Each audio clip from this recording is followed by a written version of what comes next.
안녕하세요. 종로학원 한월교육 교재연구소 임승열입니다. 반갑습니다.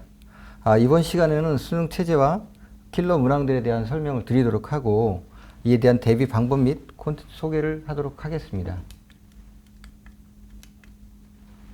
먼저 2022학년도 수능의 주요 특징을 좀 살펴보도록 하겠는데요. 총 4가지 특징이 좀 있습니다. 국어, 수학과 직업탐구의 영역 같은 경우는 공통과목과 선택과목 체제로 바뀌게 되는데요. 특히 국어와 수학 같은 경우는 공통과목에서 70%가 출제가 되고요. 선택과목에서는 30% 정도가 출제가 됩니다. 두 번째 특징으로는 계열 구분 없이 사탐과 가탐에서 계열 구분 없이 두 과목을 선택할 수 있게끔 되어 있습니다. 그래서 사탐에서 한 과목, 가탐에서 한 과목을 선택할 수가 있고요. 기존처럼 사탐에서 두 과목을 선택할 수가 있습니다. 또한 과탐에서도 두 과목을 선택할 수 있는 선택의 체제 폭이 좀 넓어졌습니다. 그리고 다음으로는 상대평가와 절대평가인데요. 기존의 국어, 수학, 탐구가 상대평가로 실시가 됐었는데 동일하게 상대평가로 실시가 되고요. 제2외국어 한문이 절대평가 영역으로 넘어갔습니다. 그래서 영어, 한국사, 제2외국어가 절대평가로 출제가 되고 있습니다. 다음은 EBS 연계율인데요. 70%에서 50%로 연계율이 축소가 돼서 EBS 수능 특강이라든가 수능 완성이라는 교재에 그 영향력이 조금 완화가 될 것 같습니다. 다음은 2022학년도 수능 체제에 대해서 각 교시별로 설명을 좀 드리도록 하겠습니다. 수능은 아침 8시 40분부터 1교시가 시작이 되는데요. 5교시가 끝나는 5시 40분까지 총 9시간을 수능 시험을 치르게 됩니다. 이제 1교시를 살펴보면요. 국어 영역이 총 45문항이 80분에 걸쳐서 시험을 실시하게 되고 수학 같은 경우는 30문항으로 100분이 주어집니다. 그리고 점심 식사를 하고 난 3교시에는 영어가 실시가 되는데요. 영어는 45문항 70분이 실시가 됩니다. 영어 같은 경우는 17문항의 듣기평가 문제가 있고요. 4교시는 필수 과목인 한국사를 필두로 해서 사탐에서 과탐에서 각각 한 과목, 아까 말씀드린 대로 자기가 좋아하는 과목에서 두 과목을 선택할 수 있게 됩니다. 그리고 5교시는 마지막으로 제2외국어 한문을 실시하게 되는데요. 30문항이고요. 40분에 걸쳐서 시험을 치르게 됩니다. 물론 제2외국어 같은 경우는 선택을 안 하는 학생들이 있기 때문에 시험은 조금 일찍 끝나는 학생들도 있습니다.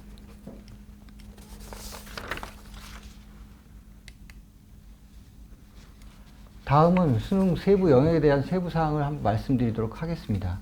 국어 같은 경우는 공통 과목과 선택 과목으로 분리가 된다고 말씀을 드렸지 않습니까? 그래서 공통 과목 같은 경우는 문학과 독서가 공통 과목으로 출제가 됩니다. 기존 수능에서는 문학에서 15문제, 독서에서 15문제가 출제가 됐었는데요. 이번에는 이 두 영역을 합쳐서 34문제가 출제가 됩니다. 그래서 17문제씩 출제가 되지 않을까 생각됩니다. 그리고 화법과 작문, 그리고 언어와 매체 중에서 한 과목을 선택을 해서 시험을 치르게 되는데 보통 학생들이 어려워하는 단어들이 독서와 문법입니다. 문법은 여기 언어와 매체 속에 포함되어 있기 때문에 그래서 학생들은 대체적으로 화법과 작문을 선택하지 않을까라고 예측이 되고 있습니다. 수학 영역은 영어 영역 건너뛰고요. 수학 영역 같은 경우도 수원, 수투가 공통 과목으로 출제가 되고 확률과 통계, 미적분, 기하는 선택 과목으로 8문제씩 자기가 선택을 해서 풀게 되는데요. 학생들이 보통 이제 경향은 좀 쉬운 문제를 선택하는 경향이 좀 있죠. 이 세 과목 중에서 제일 좀 쉽다라고 판단할 수 있는 게 확률과 통계인 거고요. 근데 이제 자연계 상위권 대학들이 지정한 것이 있습니다. 그래서 상위권 대학들은 미적분과 기하에서 반드시 택하게끔 자연계열 쪽 진학하는 학생들은 그렇게 했기 때문에 확률과 통계 그리고 미적분에서 선택이 좀 많을 것으로 예상이 됩니다. 다음 탐구 영역인데요. 탐구 영역 총 9과목이 있습니다. 사탐 같은 경우 9과목이 있고 과탐은 물리학 1, 2, 화학 1, 2, 생명과학 1, 2, 지구과학 1, 2 총 17개 과목에서 아까 말씀드린 대로 두 과목을 선택하게 되는데 고등학교 교육과정을 살펴보면 2학년 때, 3학년 때 각각 대략 한 3과목씩 선택을 하게 됩니다. 그렇게 된다고 하면 내신과 수능을 준비하는 3학년 단계에서 자기가 수능을 보는 그런 과목을 선택을 하게 되면 아무래도 내신과 수능을 같이 준비할 수 있기 때문에 조금 더 시간을 더 편리하게 쓸 수가 있습니다. 그리고 제2여고 한문 같은 경우는 총 9개 과목인데요. 이번에 아까 말씀드린 대로 절대평가로 바뀌면서 알아보 집중 현상은 아마도 좀 해소가 될 것 같고요. 중학교 과정에서도 제2외국어를 배웁니다. 그래서 수능에서 내가 어떤 제2외국어를 배우게 된다, 치르게 된다고 하면 중학교 과정에서도 미리 연계해서 선택을 하는 게, 자기가 잘하는 과목을 선택하는 게 도움이 될 거라고 생각됩니다. 다음은 국수형 킬러 문항에 대해서 설명을 드리도록 하겠습니다. 국어 영역은 앞서서 말씀드렸듯이 독서가 제일 중요합니다. 오답 베스트 5 안에 독서가 4문제가 들어가 있고요. 문법이 1문제가 들어가 있습니다. 수능에서 독서 영역은 총 15문제가 출제가 됐었는데요. 그 중에 4문제가 오답 베스트 안에 차지하는 거 보면 독서가 수능 1등급의 핵심 키를 잡고 있다, 이렇게 말씀드릴 수가 있습니다.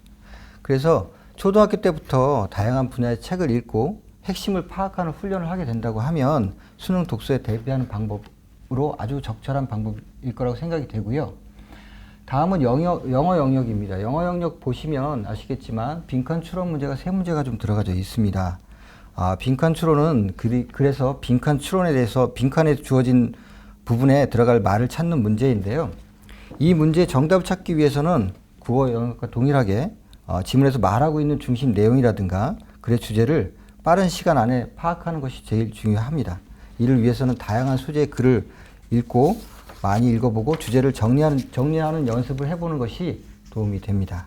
네, 수학 영역은 지난 수능에서 킬러 문항을 살펴보면 미적분, 기하 벡터, 확률과 통계가 많이 나오는 것을 볼 수가 있습니다.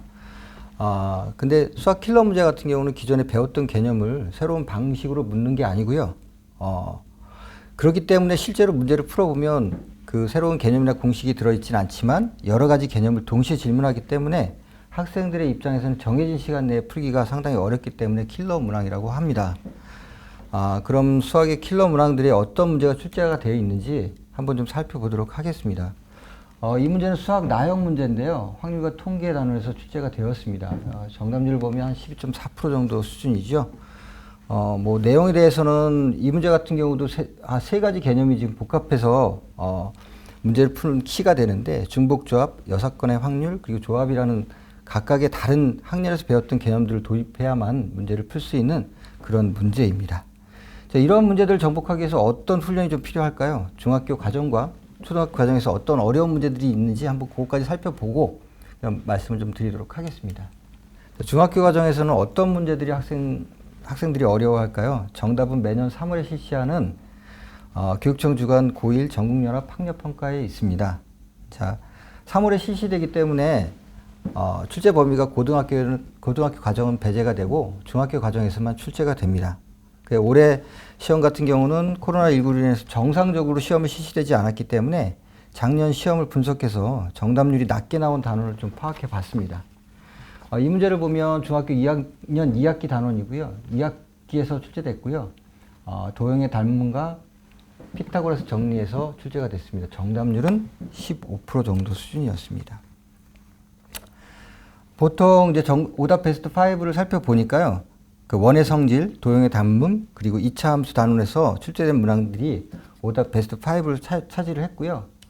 초등과정 같은 경우는 경시대 문제들을 한번 좀 살펴봤습니다. 경시대에서 학생들이 어떤 문제들이 좀 어렵게 봤는지 이런 것들을 좀 살펴보면요.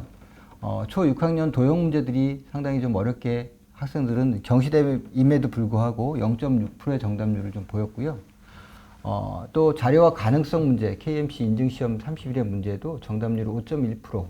이 부분 같은 경우는 앞서 얘기했던 수능 문제에서 확률과 통계하고 연결되는 그런 문제이고요. 도형 같은 경우도 기하라든가 수능 쪽에서 그런 부분과 연결되는 그런 문제입니다.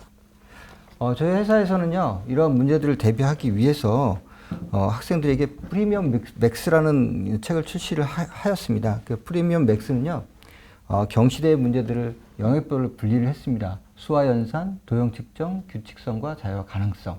그리고 중등 1학년에서 3학년까지는 수화 연산, 문자식 함수, 그리고 기하, 확률과 통계 이렇게 구분을 해서 저희가 책을 출판을 했고요. 특징을 보면 문항의 난이도, 정답률별로 문제를 배치를 했습니다. 그래서 내 수준에 맞게 차근차근 학습을 할 수 있고요. 쉬운 문제라 하더라도 그 문제를 틀리지 않게, 계산 실수가 나지 않게 문제를 풀어보는 연습을 하고 난 다음에 고난이도 문제들을 접근하는 방식으로 저희가 준비를 했습니다.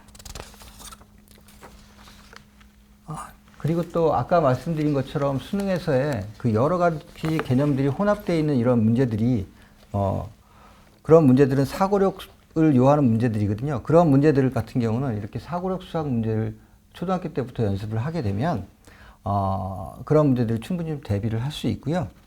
그래서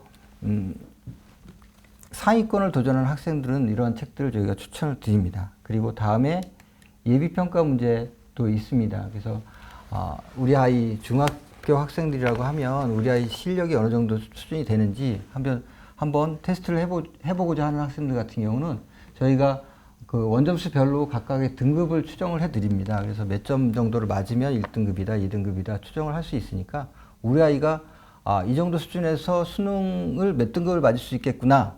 이건 단지 예측입니다. 예측이기 때문에 거기에 아주 몰입할 필요는 없지만 한번 테스트를 해보는 것도 의미가 있다라고 생각되어집니다. 네, 이상으로 콘텐츠 소개를 마치도록 하고요. 학부모님들께는 지금 그 문자로 저희가 이런 판매되는 책들이라든가 프로그램들이 문자로 URL 갔습니다. 그래서 URL 보시고 구입하고자 하는 부분들 택하셔서 구입을 하시면 댁으로 배송해 드리도록 하겠습니다. 네, 이상으로 마치겠습니다. 감사합니다.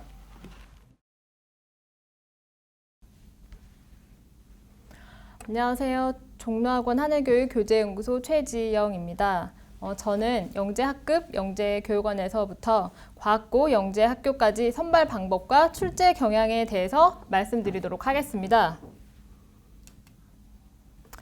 먼저 지금 보시는 화면은 지난 5월 27일 교육부에서 발표한 자료인데요. 여기서 중요한 것은 수학, 과학 분야의 영재를 조기 발굴 및 성장하기 위해서 시스템을 마련한다는 것입니다.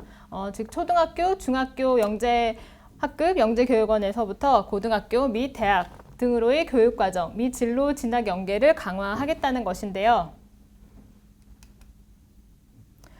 영재교육 대상자 수를 한번 알아보겠습니다. 지금 제가 보시는 화면은 학년별로 평균 인원수를 저희가 조사를 한 건데요. 아래 초등학교 단계에서 할 수 있는 교육청 영재교육원, 그 다음에 영재학급, 그 다음에 대학부설 영재교육원부터 시작해서 과고 영재학교 전국 자사고, 그 다음에 특성화대학, 의치한 수의대 약학계열까지 이렇게 인원 분포를 볼 수가 있습니다. 그러면 아래에 있는 교육을 받은 학생들이 보통 최상위권으로 간다고 생각을 하시면 될 것 같고요. 다음 표를 한번 더 보겠습니다. 여기는 전체 초중고 전체 영재교육 대상자 수입니다. 약 10만 명이고요. 이 수는 전체 학생 수의 1.83%입니다. 약 2%에 해당하는 비율인데요. 이 비율은 저희가 수능 1등급 비율인 4%의 약 절반을 차지하는 비율이 됩니다. 그러면 최상위권 대학별 선발 인원도 한번 알아보겠습니다. 카이스트 같은 대학기술 특성화 대학 선발 인원과 의치한 수의대 그리고 2022학년도에 선발하는 약대 선발 인원까지 합해 보았는데요. 이 수치는 약 8,100명이었습니다. 이 수도 마찬가지로 약 2%에 달하는 것을 알 수 있는데요.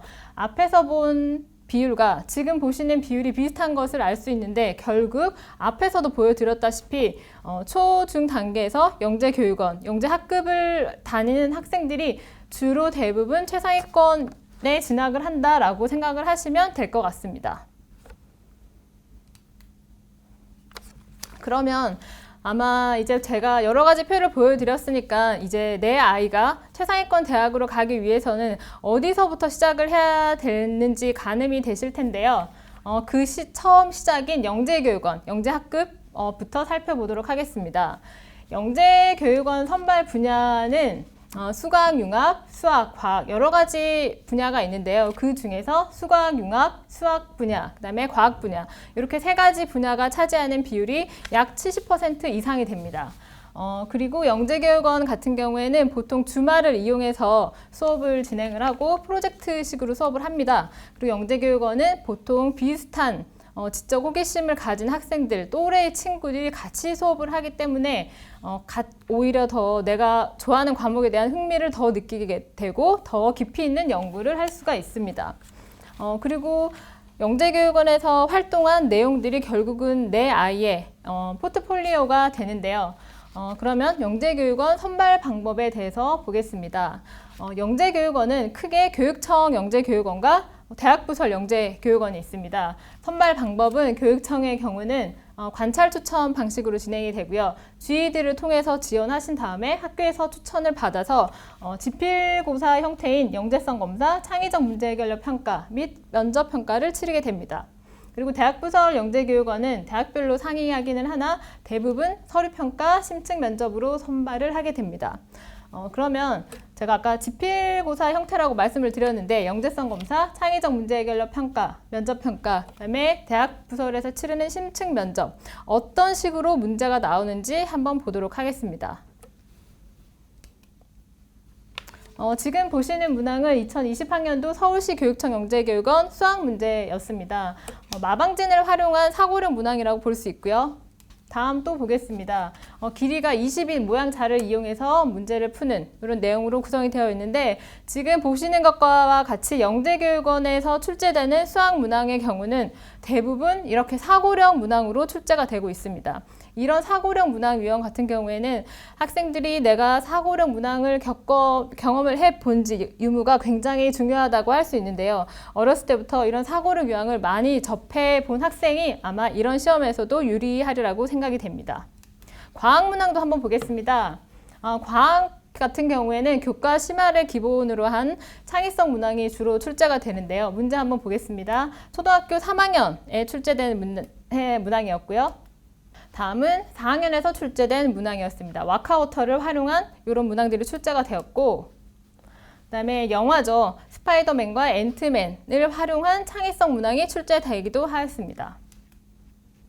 그리고 지금 제가 보여드리는 실험 설계에 관련한 문항들은 제가 앞으로 설명해 드릴 영재학교 2단계, 3단계에서 자주 출제되는 실험 설계 유형의 문항입니다.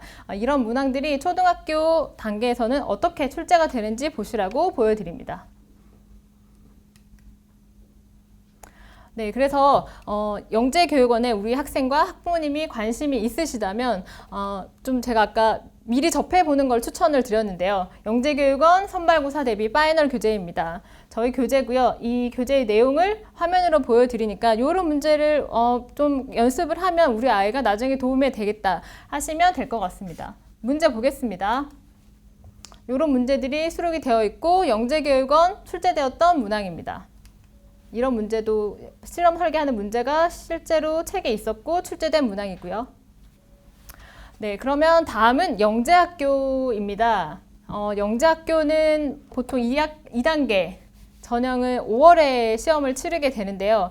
지금 이번 연도 같은 경우에는 6월 14일 날 2단계 전형이 치러졌습니다. 그러면 간략하게 8개 영재학교에 대해서 출제 경향을 분석해 보도록 하겠습니다. 먼저 서울과고입니다. 서울과고의 경우 약 2년 전까지만 해도 고난도 경시형 문항이 주로 출제가 되었습니다. 그런데 최근에는 트렌드가 약간 융합 문항이 다수 출제되는 것으로 바뀌었는데요. 영역 간 융합이라던가 수학 융합 문항들이 많이 출제가 되었습니다. 다음은 경기과고입니다. 경기과고의 경우는 경시형 사고력 문항들이 주로 출제가 됩니다. 그런데 이번 같은 경우에는 문항수는 줄어들었어요. 그런데 문항수가 줄어들면서 시간도 같이 30분이 줄어들었기 때문에 아이들은 시간 안배를 못해서 시간이 부족했다는 그런 평이 많았습니다. 다음은 한가영입니다. 한가영은 창의력, 상호력 문항, 그 다음에 실생활과 연계되는 창의융합형 문항이 주로 출제가 되는데요. 특히 이번 한가영 같은 경우에는 수학이 아주 심하게 난이도가 높았다는 평이 많았습니다. 다음은 세종예술영재학교와 인천예술영재학교입니다. 이 두 학교 같은 경우에는 예술영재학교로서 선생님들이 공동으로 문제를 출제해서 그동안은 시험을 쳤습니다. 작년 같은 경우에는 일부 문항을 공유를 했었는데요. 금년도부터는 아예 두 학교가 문제 출제 방향을 다르게 출제를 했습니다. 이 해당하는 내용은 공지사항에 이미 공지가 된 상황이고요. 그래서 세종예술 같은 경우에는 수학이 조금 강화가 되었어요. 그래서 3교시에 있었던 인문예술 종합 소양평가를 없애면서 수학 심화 문제를 더 풀게 했습니다. 아마 수학을 잘하는 학생을 뽑고 싶다는 의지가 강한 대목이었습니다. 다음은 인천과학예술영재학교인데요. 아까 말씀드렸다시피 세종과 문항을 공유하지 않았고 기존대로 3교시에 인문예술 융합 소양 평가를 치렀습니다. 대전과고와 광주과고는 전년과 비슷하게 출제가 되었고요. 대구과고는 작년과 조금 다르게 출제가 되었습니다. 전년도까지는 단답형, 객관식 문제가 다수였는데요. 금년도에는 서술형 문항이 출제가 되어서 그동안 출제되었던 대구과고 스타일로 공부를 한 학생들에게는 좀 당황했을 거라는 얘기가 있었습니다. 수학이 서술형이 4문제가 출제가 되었고요. 과학이 서술형이 8문제가 출제가 되었다고 합니다.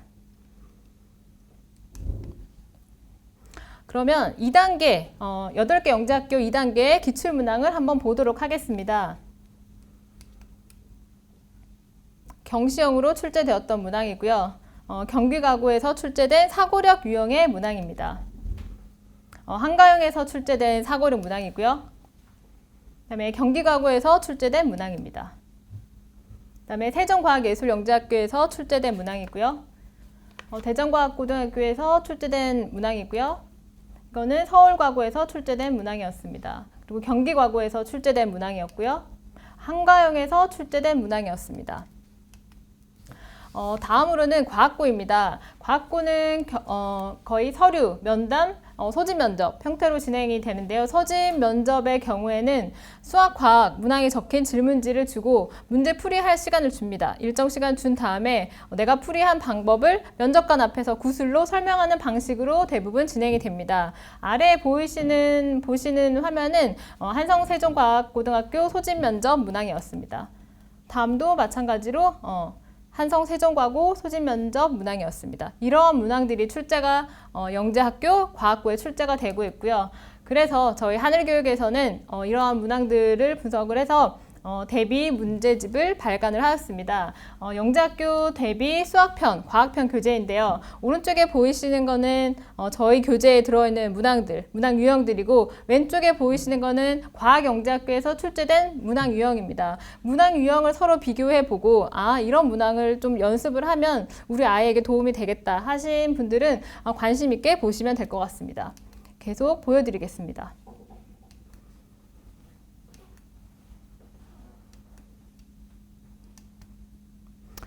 네, 그래서 저는 이제 지금까지 영재교육원에서부터 영재학교까지 출제 경향이라던가 이런 거에 대해서 알아봤는데요. 지금 설명의 신청자에 한해서 모바일로 URL 주소가 갔을 거예요. 이런 저희 혜택들을 다 살펴보시고 내가 해당하는 관심 있는 교재가 있으시면 신청을 하시면 좋으실 것 같습니다. 첫 번째는 아까 제가 말씀드렸던 영재교육원 선발고사 대비 파이널 교재. 이거는 사고력 문항으로 구성이 되어 있고 이런 것들을 활용하시면 좋을 것 같고 오른쪽에 보이시는 거는 영재교육원 실전 대비 문제집인 게이트 교재입니다. 이런 교재도 있고요. 아까 바로 앞서서 소개해드린 과학고, 그 다음에 과학영재학교 대비 교재, 과학편, 수학편 교재가 있습니다. 그럼 마지막으로 온라인 설명회 신청자에 한해서 하늘교육 에듀올 1:1 방문 가외 10% 할인 혜택을 드리고 있습니다. 제가 말씀드린 이러한 혜택들을 다 받아보시면 좋을 것 같습니다. 그럼 제 설명은 여기서 마치도록 하겠습니다. 감사합니다. 자, 지금부터 온라인 설명회 시작하겠습니다. 저희가 어떤 강당이나 이런 데 설명회를 하다가 코로나19 상황으로서 저희가 좀 비상적으로 온라인으로서 어떤 지역별 설명회를 하는 것으로 지금 현재 진행을 하고 있습니다. 제가 지금 말씀드리는 자료는 여러분들이 이미 예약하신 어떤 카카오톡을 통해서 여러분 자료 제공이 되었습니다. 그래서 여러분들이 자료를 참고를 하시고 제가 자료 위주로서 중요한 부분만 좀 짧게 브리핑을 드리도록 하겠습니다. 먼저 여러분 3페이지 보시면은 고교 선호도 변화가 있습니다. 이미 특목고 자사고가 금년도 기준 초등학교 5학년부터는 일괄적으로 일반고로 전환된다라고 이미 발표를 했었죠. 그 이후에 지금 현재 학부모님들의 어떤 학교 선호도가 좀 변화된 걸로 나타나고 있는데, 먼저 5페이지 보시면은 초등학교, 중학교 여러분들이 이번에 예약을 하시면서 저희가 조사를 들어갔습니다. 매년마다 저희가 실시하는 건데 전년도랑 금년도랑 좀 달라진 양상이 있다라면은 일반고로 전환 발표 이후에 자사고라든지 뭐 외고라든지 이런 부분들의 선호도는 좀 떨어진 데 반해서 초등학생이 됐든 중학생이 됐든 대체적으로 과학고등학교의 선호도가 현재 초등학생들은 19.4% 전년도 선호도에 있다 금년도 25.3%까지 지금 급격하게 올라가고 있고, 중학생 같은 경우에도 13.5%에서 17.6%로 전반적으로 과학고등학교에 대한 선호 양상이 크게 높아지고 있다, 이렇게 지금 볼 수 있습니다. 6페이지 보시면은 전체 선호도는 뭐 외대, 부고, 서울 과고 순서로 나타나고 있고, 7페이지 초등학교 같은 경우에는 서울과학고등학교가 가장 선호도가 높은 영재학교로 지금 현재 나타나고 있습니다. 그 다음에 8페이지에 보시면은 중학생들은 외대, 부고, 하나고, 상상고등학교 순서로 중학생들 같은 경우에는 지금 현재 전국 단위로 대체로 선발하고 있는 자사고에 대한 어떤 선호도가 굉장히 높게 나타나고 있다, 이렇게 확인되고 있습니다. 자, 9페이지부터는 이제 고등학교 선택을 하는 데 있어서 학교 내신에 관련된 부분들이 굉장히 중요한 지표가 될 수 있기 때문에 내신에 대한 어떤 부분들을 조금 더 집중적으로 좀 분석하는 시간을 갖겠습니다. 9페이지 보시면은 주요 11개 대학에서 일단 선발 인원이 약 한 3만 명 정도가 되는데, 현재 기준으로 놓고 보면은 수시와 정시의 비율이 한 7대3 정도로 구조로 나타나고 있고, 9페이지 하단표에 보시면은 이 중에서 학생부 위주로 뽑는 전형이 한 55%, 16,000명 정도, 전체 한 3만 명 중에서 한 16,000명 정도를 지금 현재 학생부 위주로 지금 뽑고 있다, 이렇게 지금 나타나고 있는데, 10페이지 보시면 대체적으로 이 학교들에서 이제 학교 내신의 합격선 자체를 한 2등급 이내 정도로 지금 이제 학교에서 뭐 공식적으로 발표하기도 하고 또 비공식적으로도 저희가 또 확인해보면 대체적으로 이 정도대가 학교 내신의 합격선이다, 이렇게 되고 있는데, 저희 회사에서 이 인원을 이 전국에서 고등학교 1학년 1학기에서 3학년 1학기까지 총 5개 학기 전 과목에 걸쳐서 한 2.0등급 이내 정도 추정되는 인원을 저희가 추산을 해보면 한 16,400명 정도가 나타나고 있습니다. 뭐 일반고, 지역 자사고, 외고, 전국 자사고 이 순서들을 대체적으로 이제 추정은 이루어되는데, 압도적으로 일반고 고등학교가 사실은 2등급 이내 인원이 뭐 학교 자체가 많으니까 뭐 그런 결과가 나타나고 있는데, 반대로 지역 자사고나 외고나 뭐 전국 단위 자사고 같은 게 거의 2등급 이내에 들어온 인원 자체는 사실 전국적으로 놓고 본다 하더라도 몇십 명밖에 안 되는, 아주 거의 없다, 이 정도 이제 상황으로 저희가 추정이 되고 있고, 또 10페이지에 보시면은 주요 이제 11개 대학 정도에서 학교 내신 합격선 자체를 한 2등급 이내 정도를 지금 공식적으로 발표 또는 비공식적으로 저희가 지금 확인이 되고 있는데, 고등학교 1학년 1학기에서 3학년 1학기까지 총 5개 학기 동안에 2등급 이내 정도 학교 내신에 분포되는 학생들은 한 16,000명 정도로 저희가 추산이 되고 있습니다. 일반고가 거의 압도적으로 거의 한 97% 학생들은 일반고 출신들이고, 나머지 청목고 자사고 학생들은 사실상 학교 내신이 2등급 이내 들어오는 학생들은 거의 없다. 그만큼 경쟁 구조도 세기 때문에 그 학생들이 어떤 그 학교 내신 따기 그만큼 어렵다는 얘기죠. 그러니까 다시 얘기하면은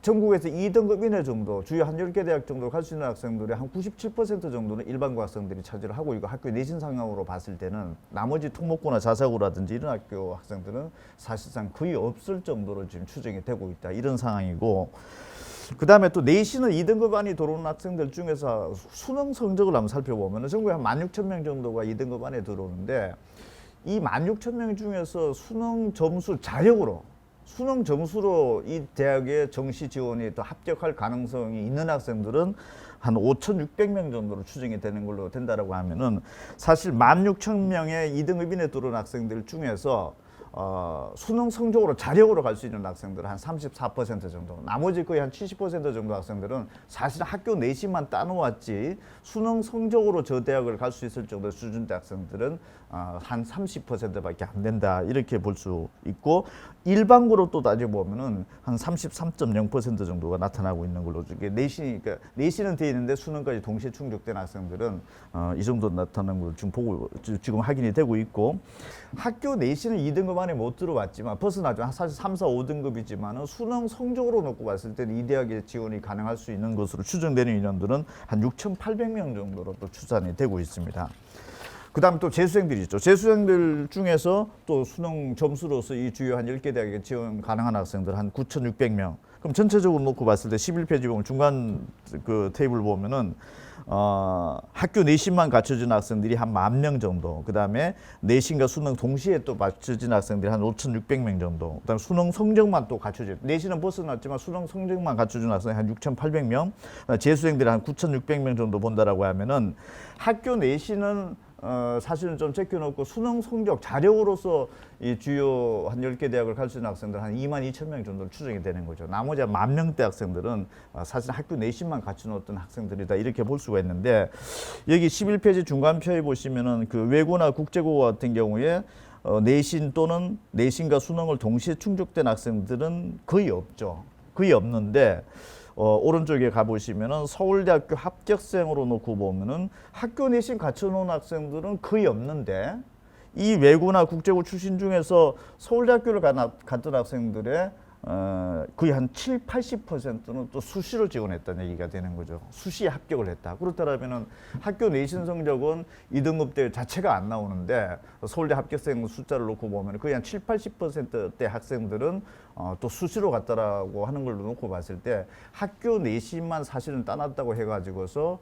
결코 어떤 이런 대학들이 또 보장이 될 수 있는 이런 구조는 또 아니다라는 얘기가 되는 거고 또 반대로 학교 내신이 설사 국에 들어온 학생들 거의 없음에도 불구하고 최상위권 대학은 오히려 수시에 합격하는 학생이 이만큼 더 많다는 얘기 자체는 어떤 그 내신과 어떤 주요 대학의 입시의 어떤 상관관계가 바로 어떻게 보면 1대1로 바로 매칭이 되고 있다 이렇게는 볼 수 없다라는 대목이 확인될 수 있고 자 12페이지에 보시면은 전국 17개 시도를 지역별로 또 분류를 해보면은 서울 소재 학생들이 이 주요 한 11개 대학에 갈 수 있는 정도로 추정되는 학생들이 한 6,000명 정도가 추산이 되는데 이 중에서 내신만 갖춰놓은 학생들이 한 33%, 내신과 정시를 동시에 충족으로 갖춰놓은 학생들이 한 21%, 수능만 했던 학생들이 한 12.9%, 재수생이 33%. 전국적인 상황을 놓고 보면은 주요 11개 대학에서 그 지원이 가능한 학생들 중에서 한 40% 정도는 내신만 갖춰놓은 학생들이고 나머지 한 60% 정도대 학생들은 뭐 재수생이 됐든지 아니면 재학생이 됐든지 간에 수능 점수가 이미 좀 기확보된 학생들이 한 60% 정도는 된다 이렇게 데이터 해석을 할 수가 있습니다.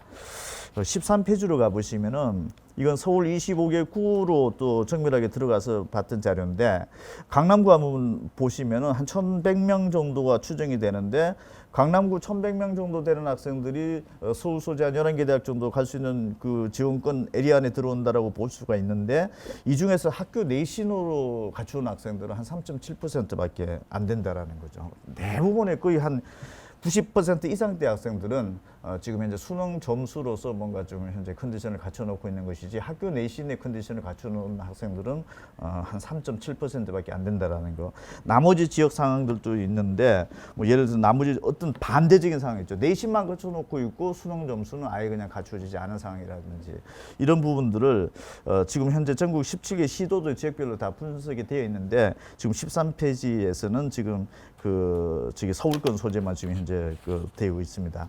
나머지 부분들은 아마 지방권에서는 지방권 또 설명할 때도 다시 또 상세하게 또 설명을 드리도록 그렇게 되어 있습니다. 그 다음에 15페이지 같은 경우에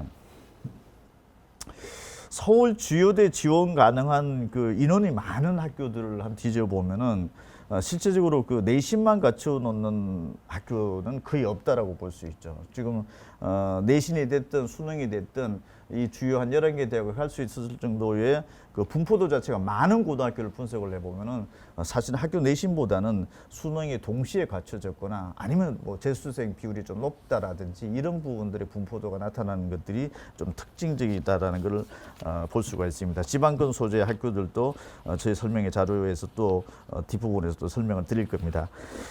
16페이지에 보시면은 자 그러면은 수시에서 이제 학교 내신은 어느 정도 갖춰졌다라는 가정하에 그 수시에서도 수능 최저를 보는 대학이 있고 안 보는 대학들이 있는데 주요 여기 11개 대학 정도를 보면은 수시에서 수능 최저를 미반영하는 대학이 거의 한 80% 정도가 됩니다. 이 학생부 종합전형에서는. 그러니까 주요 한 11개 대학에서는 학생부 종합전형에서는 수능 최저를 아예 사실상 안 본다라는 거. 그러면은 학생부 교과 성적이 중요해진다는 얘기가 되는 거고 지금까지 분포도를 놓고 봤을 때 학교 내신 성적은 되는데 수능 성적이 안 되는 학교라든지 이런 지역들이 굉장히 많이 있죠. 그렇다면은 비교과 영역 자체도 학생부 교과 성적 못지않게끔 비교과 자체가 교과와 관련된 부분들에 대해서 뭔가 경쟁력을 갖추어 나왔느냐 그렇지 않느냐에 따라서 굉장히 영향력이 좀 달라질 수도 있다 이렇게 해석이 될 수가 있고 대신에 또 학생부 교과 학교 내신 위주로 뽑는 전형에서는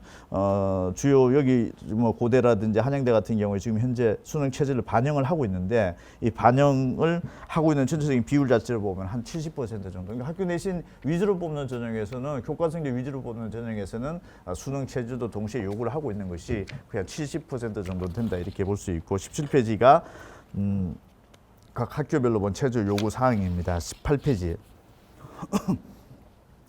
전국 17개 시도로 봤을 때 내신 2등급 이내 들어오는 학생들 중에서 3개 영역에서 한 2등급 이내를 충족하는 비율을 분석을 해보면은 전국에서 2등급 안에 들어오는 학생들 중에서 3개 영역에서 2등급 이내를 갖춘 학생으로 추정이 되는 건 한 52.7% 정도 됩니다. 그러니까 절반 정도는 3개 영역에서 2등급이 지금 현재 안 들어오고 있다 이렇게 볼 수가 있는 거고 2개 영역에서 2등급 정도를 맞춘 학생들은 거의 한 76.5%. 그렇다면은 최소한 학교 내신 2등급 안에 들어오면서 두 과목 정도에서는 전국에서 한 11% 안에 들어온 학생들의 대열에 들어온 학생들 거의 한 80% 가까이 된다라는 것들을 좀 참고를 하면서 2등급 이내 들어오면서 최소한 두 과목에서만큼은 어떤 절대적인 어떤 그 한 11% 안에 들어올 정도의 어떤 경쟁력을 갖추는 것이 일반적으로 내신 경쟁력과 수능 경쟁을 놓고 봤을 때 대충 어떤 비슷한 어떤 그 경쟁 구도에 들어갈 수 있다 이렇게 추정이 되고 있습니다.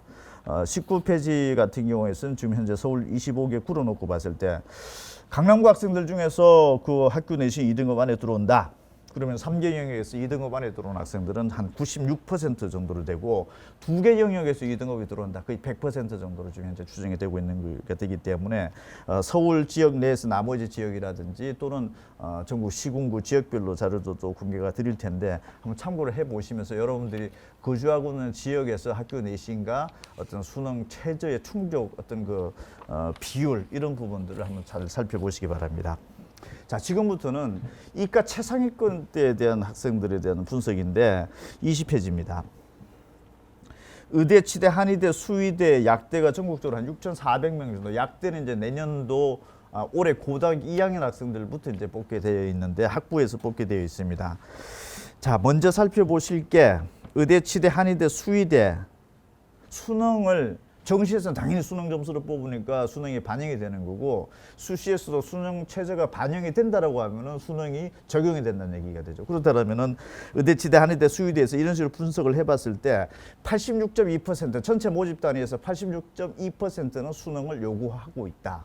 그래서 이과 최상위권 학생들은 학교 내신도 갖추어지는 것도 굉장히 중요하지만 이런 대학들에서 86.2% 정도가 수능을 요구하고 있는 것이기 때문에 이 부분도 어쨌든 중요한 어떤 걸 참고치로 해야 될 것 같고 뭐 전체 의대 같은 경우에 86.8%, 치대가 83%, 22페이지, 한의대가 91%, 수의학과가 79.4% 정도 전체 모집 단위에서는 수능을 좀 현재 요구를 하고 있다라는 거. 23페이지.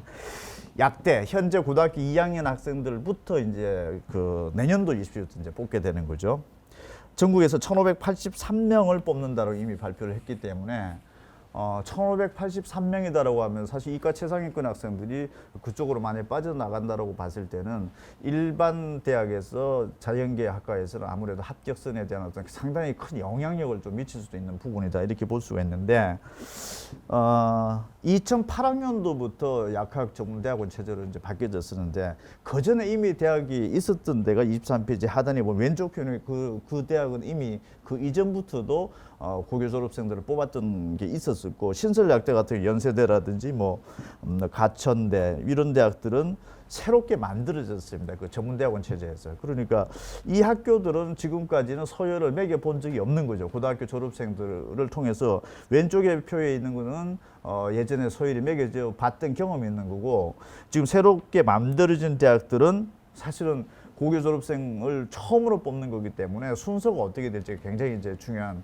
관심 사안이 되고 있는 상황입니다. 24페이지. 자, 세계 대학 순위, QS 세계 대학 순위에서 약대 발표한 거 보면 서울대, 성대, 고대, 경희대, 한양대, 연세대 순서대로 현재 잡혀졌다는 게 나오고 있고, 아무래도 이게 내년도부터는 학교 서열을 어떤 그 우수한 학생들이 얼마만큼 어느 대학에 가는지에 있어서 중요한 어떤 그 영향을 미칠 수 있는 지표일 것 같아서 제가 뽑아봤고, 밑에 부분들은 의학 관련 쪽에서는 서울대, 성대, 연대, 고대, 한양대, 경희대 이런 순서대로 되어 있습니다. 25페이지.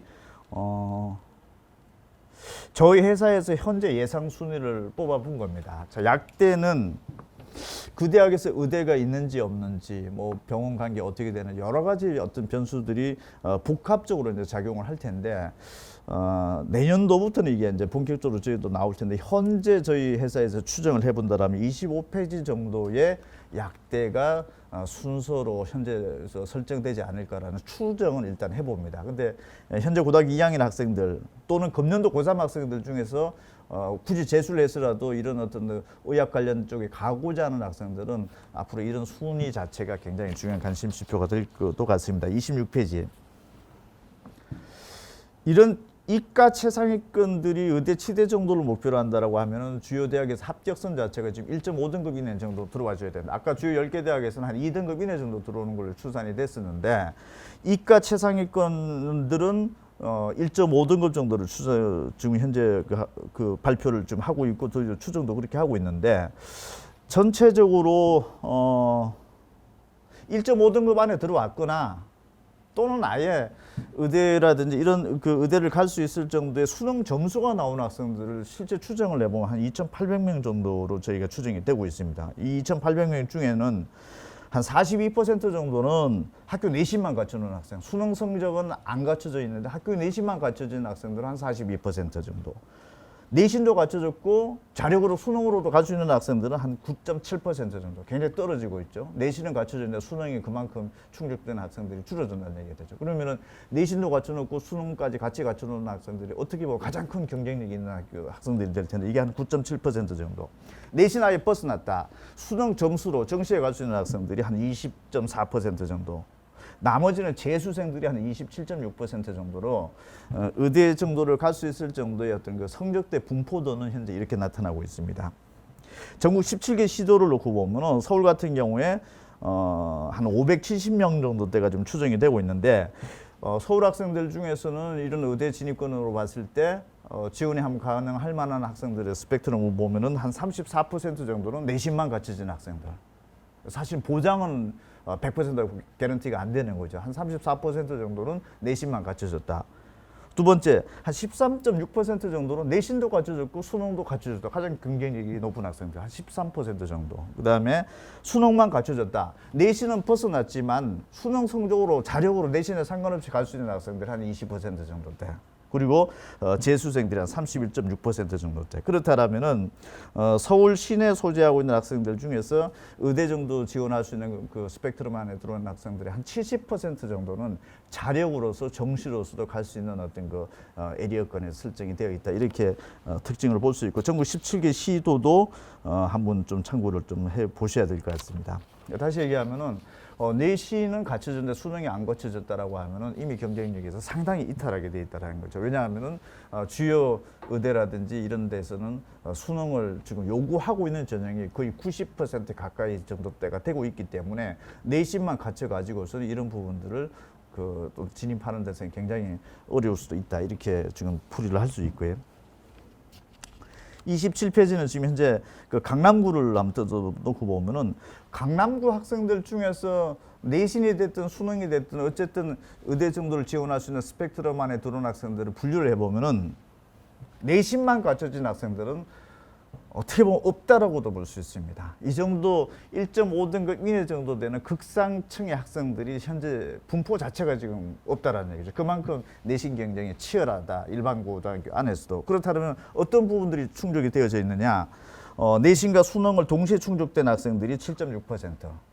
내신 아예 1.5등급을 벗어난 학생들 중에서 자력으로 정시로 지원 가는 건 안에 들어온 학생들이 한 절반 정도인 47.3% 정도. 나머지 학생들은 한 44.3% 정도가 재수생 이런 쪽으로 지금 현재 분류가 되어 있기 때문에 강남권 정도 살고 있는 학생들 중에서 의대 정도를 목표로 한다라고 하면 사실은 내신을 가지고서 어떤 그 경쟁력을 갖추고 있는 것은 현재 분포도의 통계적으로 봤을 때는 굉장히 희박하다 이렇게 해석이 될 수 있는 부분들이고 또 반대적으로 강남구 안에 나머지 어떤 지역에서는 반대 현상들이 돼 있는 거죠. 학교 내신은 충분히 갖춰져 있는데 수능 자체가 사실상은 어떤 때 보면은 거의 뭐 전혀 갖춰지지 않는 구들도 상당수가 나타나게 되어 있고 내신은 갖춰져 있는데 수능 점수가 안 갖춰져 있다라고 하면 이미 수능을 요구하는 전형이 자체가 지금 80% 넘기 때문에 이미 합격권에서는 한 80% 정도는 이미 이탈을 해 있다 이렇게 볼 수 있는 대목들인 거죠.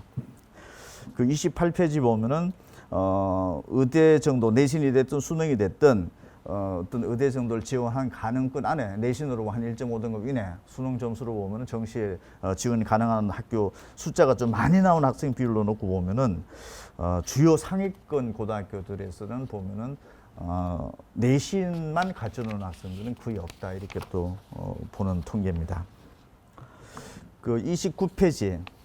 자, 내신은 1.5등급 안에 들어오는데 의대에서는 수능 최저학력 기준을 지금 현재 요구를 하고 있는데 대체적으로 4개 등급하면 한 5 정도를 맞춰야 될 수 있는 어떤 수능 최저 등급을 적용을 시켜보면은 서울 학생들 중에서 내신은 1.5등급 안에 들어온다. 수시에서 수능 최저를 갖춘 학생들은 27.7%밖에 안 된다라는 거. 내신은 갖춰져 있는데 나머지 한 70% 정도는 수능 때문에 아예 원서 자체가 낸다 하더라도 합격의 가능성이 굉장히 희박할 수 있다 이렇게 볼 수 있고 전국적으로 놓고 봤을 때 내신 1.5등급 안에 들어오면서 수능 최저를 갖춘 학생들은 18.1%, 거의 82% 정도 가까운 학생들은 사실은 내신만 그냥 갖춰져 있고 나머지 부분들은 수능 때문에 상당히 그 진입이 좀 어렵다 이런 구조로 좀 해석을 할 수가 있습니다. 30페이지. 이게 서울 시내 구별로 뜨고 놓고 봤을 때는 반대로 강남권 학생들은 1.5등급 안에 들어왔다라고 하면 사실 한 81.8% 정도는 수능 최저는 갖춰져 있다. 그렇지 않은 동네들 보면 아예 0%대까지 나타나기도 하고 있는데 어쨌든 내신과 어떤 수능의 어떤 밸런스 자체가 굉장히 극단적으로 지금 현재 분포되어 있는 것이 내신 최상위권 1.5등급 이내이면서 의대 정도에서 수능 최저를 요구하는 것들을 한번 상관관계를 분석을 해보면 거의 극단적인 수치가 지금 현재 나타나고 있기 때문에 이런 어떤 대학을 목표로 하는 학생들은 고등학교 선택을 하는 데 있어서 굉장히 참고치를 해봐야 될 테고 고교 진학 이후에도 어떤 학습 플랜을 짜야 될지는 굉장히 중요한 지표가 될 수도 있습니다. 31페이지부터 쭉 42페이지까지는 뭐 경찰대라는 사관학교 그 다음에 서울대 고교 유형별, 지역별 약 10년 전의 상황과 지금 현재 상황을 지역별로 잘 분석해 놓은 데이터가 있습니다. 참고로 한번 해보시기 바랍니다. 43페이지는 금년도 고등학교 2학년부터는 또 수능 체제가 또 바뀌어지는 부분들이 있고 정시 학대가 처음으로 적용이 되는 거죠. 정시 학대가 학대가 된다라고 하면 수능이 또 그만큼 비중이 높아진다는 얘기가 되는 거고 현재 고등학교 1학년 때부터는 정시 학대가 현 고2보다 더 학대되는 쪽으로 지금 현재 발표가 되어져 있고 뭐 그런 상황이 지금 현재 되어 있습니다. 그러니까 여러분들이 고등학교 선택하는 데 있어서도 수능의 비중은 점점 더 높아지고 있는 추세는 현재 가고 있다. 이게 만약에 절대평가로 간다 하더라도 사실은 수능의 비중은 높다라고 봐야 되는 거죠. 그러니까 어쨌든 앞으로 상황은 지금 학교의 어떤 내신 정도만 이렇게 충족시켜 가지고서는 과거보다는 조금 더 주요 대학에 진학하기에는 조금 더 어려워질 수도 있다. 이런 부분들을 예상이 되고 있습니다. 44페이지는 저희도 이 설명회 때 좀 많은 자료를 좀 공개를 하는데 초등학교 시험이 없죠. 중학교 때는 이제 절대평가죠. 그러니까 사실은 초등학교, 중학교 9개학년 동안에 사실상 상대평가인 거는 없는 상황이 되긴 한데 중학교 때 주요 과목 국어, 영어, 수학에서 90점 넘는 학생들은 거의 한 30% 가까이 되는 거고 고등학교 때는 이게 한 10%대로 나타나고 있고 실제 수능 때는 90점 넘는 학생들이 10%도 안 나타나는 단단히 때까지 나타나는 구조이다 보니까 점점 갈수록 과목 자체는 어렵게 출제되고 있다는 얘기가 되는 거죠. 중학교 때는 30%, 고등학교 때는 10%대, 실제 수능에서는 10%도 안 되는 정도의 어떤 그 점수 분포가 나타나고 있다는 거는 지금 현재 초등학교, 중학교 단계에서도 미리 좀 알고 있을 필요는 굉장히 높다고 봐야 되고 지금 현재 코로나 상황에서 학교가 지금 정상적으로 지금 운영이 되고 있지 않은 상황도 한번 눈여겨볼 필요가 있는데 44페이지 밑에 표에 보시면은 이번에 6월 그 모의고사를 봤죠. 평가원에서 모의평가를 봤는데 저희가 분석을 해봤더니 올해 6월 달이 90점이 넘으면 1등급인데 작년 수능에서 90점이 넘는 애들 한 7%가 나타났는데 금년 6월 달 모의고사에서는 90점 넘는 애 한 8%대, 한 1%대가 높아졌죠. 그러면은 조금 쉽게 출제되었다 이렇게 해도 이제 일단은 해석이 되는데 대신에 2등급, 3등급 80점대하고 70점대 자체는 작년 수능에 비해서 그 전에 수능에 비해서 좀 낮아지고 있는 거죠. 이 얘기 자체는 어쨌든 지금 현재 코로나 상황인데 고등학교 3학년 학생들의 성적 분포대를 놓고 보면 90점 넘는 학생들은 좀 더 잘하고 있고 나머지 그렇지 못한 한 80점이나 70점대 학생 성적이 떨어지고 있고 또 50점도 안 되는 학생들은 더 늘어나고 있다라고 하면은 성적에 대한 격차가 좀 커져가고 있다. 일단은 이렇게 해석이 될 수 있는 부분들인데 이게 그대로 초등학교, 중학교 상황에서도 공부를 잘하는 학생들은 더 잘해질 가능성도 있고 지금 그렇지 못한 학생들은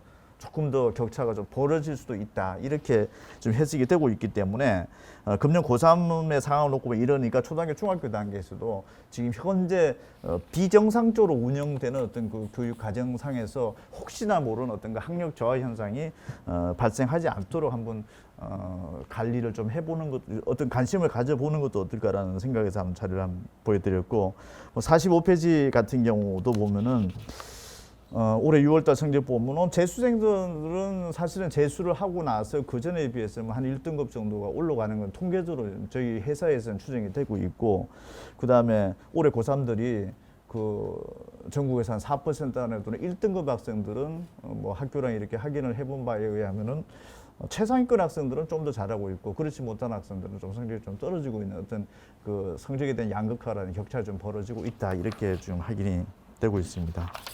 47페이지. 수능이 쉽게 출제되면은 어디가 유리할 것인가가 요즘 약간 그 얘기가 되고 있는데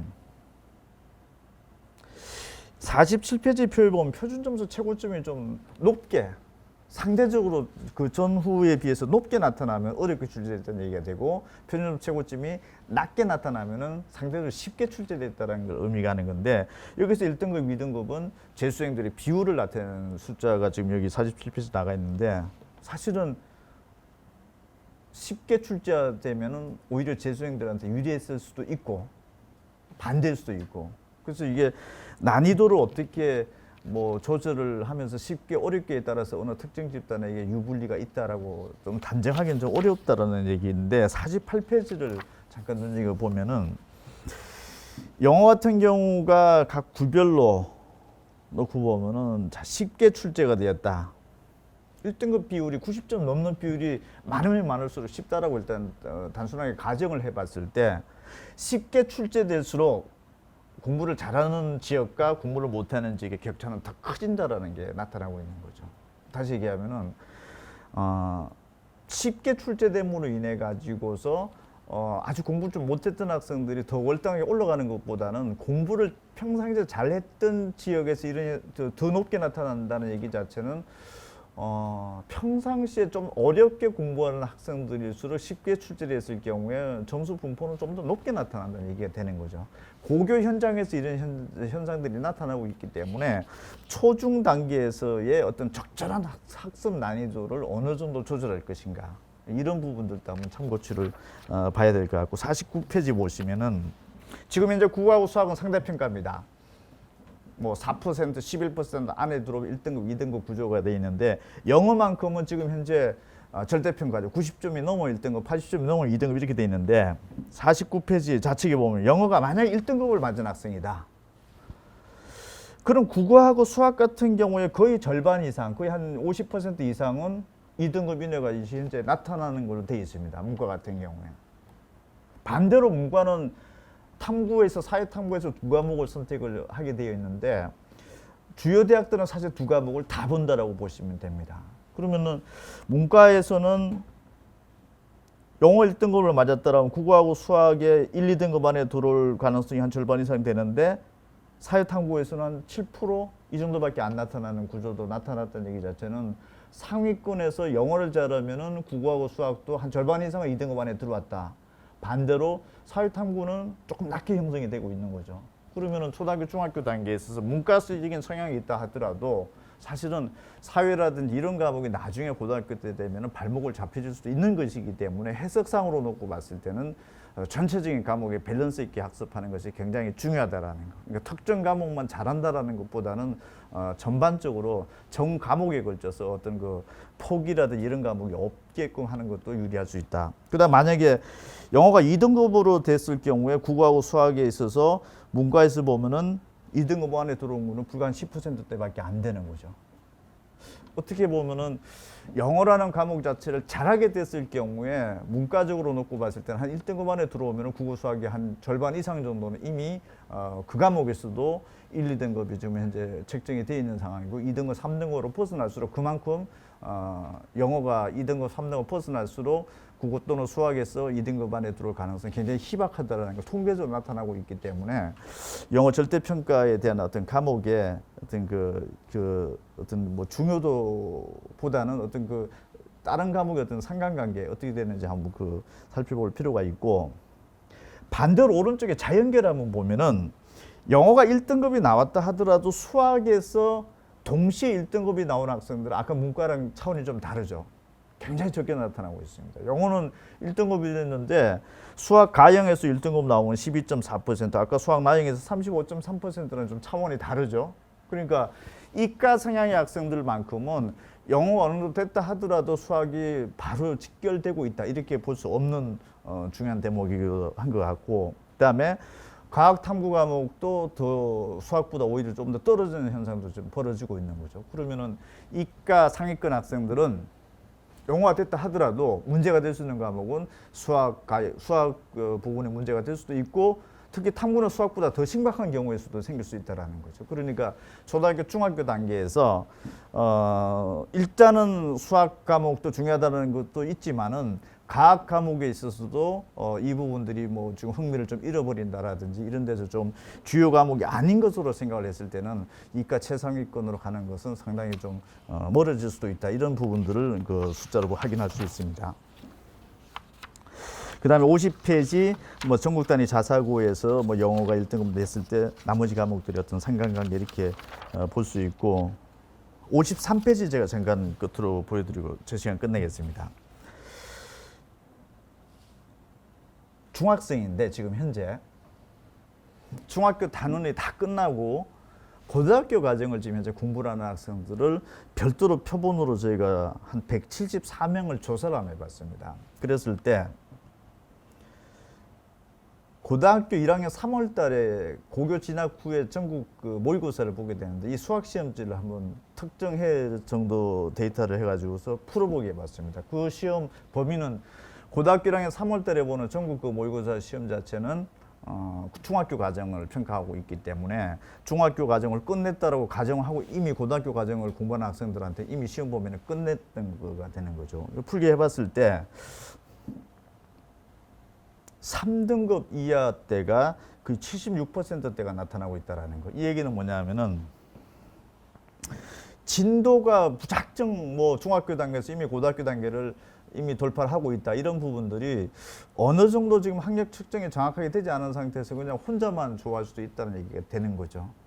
지금 3, 4, 5등급 대 정도가 거의 한 80% 가까이 나타났다는 얘기 자체는 사실은 무늬만 고등학교 과정을 지금 현재 공부를 하고 있지 실질적인 수준으로 놓고 봤을 때는 중학교 과정에 대해서도 충분한 어떤 그 학습 상태가 되지 않은 상황에서도 볼 수 있다. 이렇게 해석이 되는 부분들이기 때문에 이 부분은 초등학교, 중학교 단계에서도 그냥 어떤 진도 위주라기보다는 현재 어떤 정확하게 그 수준에 대한 어떤 심화라든지 이런 부분들이 제대로 돼 있는지 안 돼 있는지 이런 부분들을 한번 판단을 해보면서 나가는 것이 굉장히 중요하다. 이렇게 볼 수 있는 통계 자료입니다. 그래서 아마 저희 교재연구소에서 오늘 설명에 지금 그 예약하신 분들한테 무슨 그 시험을 볼 수 있게끔 그런 어떤 측정 테스트지도 아마 지금 그 준비된 걸로 알고 있는데 그런 것들도 한번 참고를 한번 해보시기 바랍니다. 자, 제가 전반적으로 여러분들이 어떤 그 고등학교를 어떤 판단하는 데 있어서 좀 그 중요한 지표로서 생각해야 될 부분들을 좀 잘 좀 말씀을 드렸고 전국 지역별로 어떤 입시 정보라 이런 부분들도 계속적으로 이어가도록 하겠습니다. 자료집이 충분히 나가 있고 그리고 또 중요한 부분 제가 브리핑을 드렸으니까 좋은 정보 되셨으면 좋겠습니다. 고맙습니다.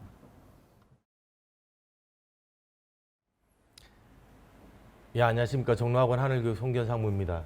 이번 2부에서는 지역별 핵심 자료에 대해서 말씀드릴 거고요. 1부에서 이제 뭐 전반적으로 개괄적으로 설명드렸겠지만 이제 울산 지역에 대해서 말씀드리도록 하겠습니다. 우선 보면 여러분들 자료집 12에서 15페이지에 해당되는 내용이고요.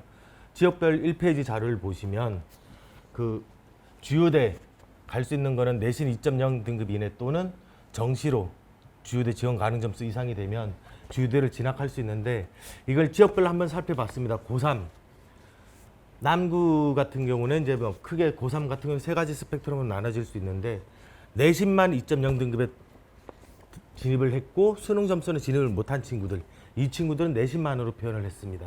그 다음에 내신 2.0 등급 이내 진입을 하고 수능으로도 주요대 지원 가능 점수 이상을 받은 친구들을 내신 앤드 수능이라 표현을 했고요. 내신은 비록 2.0 등급에 못 들었지만 수능 점수가 탁월해서 주요대를 지원 가능한 친구들을 수능만으로 표현했습니다. 크게 이제 세 가지 스펙트럼으로 나눠볼 수 있는데 내신만 남구 같은 경우는 99명, 내신과 수능 56명, 수능만 갖춘 친구가 14명. 여기서 이제 세 가지 스펙트럼 중에서 수능, 내신 앤드 수능과 수능만 이 친구들은 이제 수능을 갖춰졌기 때문에 자력으로 수시 결과 상관없이 자력으로 지원 가능하다 이렇게 보시면 될 것 같고 내신만 갖춘 친구들 이런 친구들은 조금 이제 문제가 약간 있습니다. 특히 이제 내신을 갖췄다고 하더라도 반드시 주요대에 합격하는 게 아닙니다. 예를 들었고 내신은 갖췄지만 비교과라든지 면접 그다음에 수능 최저학력 충족 여부에 따라서 당락이 다 좌우될 수 있기 때문에 반드시 합격하는 건 아닙니다. 반면 내신 앤드 수능, 수능만 갖춘 친구들은 수시에도 지원할 수 있지만 불합격 시 정시에 지원 가능하기 때문에 자력으로 갈 수 있다 이렇게 보시면 될 것 같습니다. 남구 지역 같은 경우는 자력으로 갈 수 있는 친구들이 내신 앤드 수능, 수능만 더했을 때 70명 정도가 자력으로 갈 수 있고 반면 그보다 좀 더 많은 인원 99명은 자력 내신은 자력이 되겠지만 비교과라든지 면접, 수능 최저학력 충족에 따라서 당락이 좌우될 수 있는 약간 좀 위험한 학생들이다 이렇게 보시면 될 것 같고 울주군 내신만 갖춘 친구가 훨씬 많습니다. 36명. 자력으로 갈 수 있는 친구들 12명. 토탈 48명이 이제 주요대 진입 가능권으로 나오지만 자력으로 갈 수 있는 친구들은 12명, 36명은 어떤 비교과, 면접, 수능 최저학력 충족, 그 다음에 특목 자사고 학생들과 경쟁을 해야 되는 이런 친구들이다 이렇게 보시면 될 것 같습니다. 특히 이제 앞서서 봤을 때 일부에서 자료 보셨겠지만 내신만 갖춘 친구들하고 외고 자사고 같은 경우는 내신만 갖춘 친구가 적은데 주요대 합격자 비율은 훨씬 많은 경우가 볼 수 있습니다.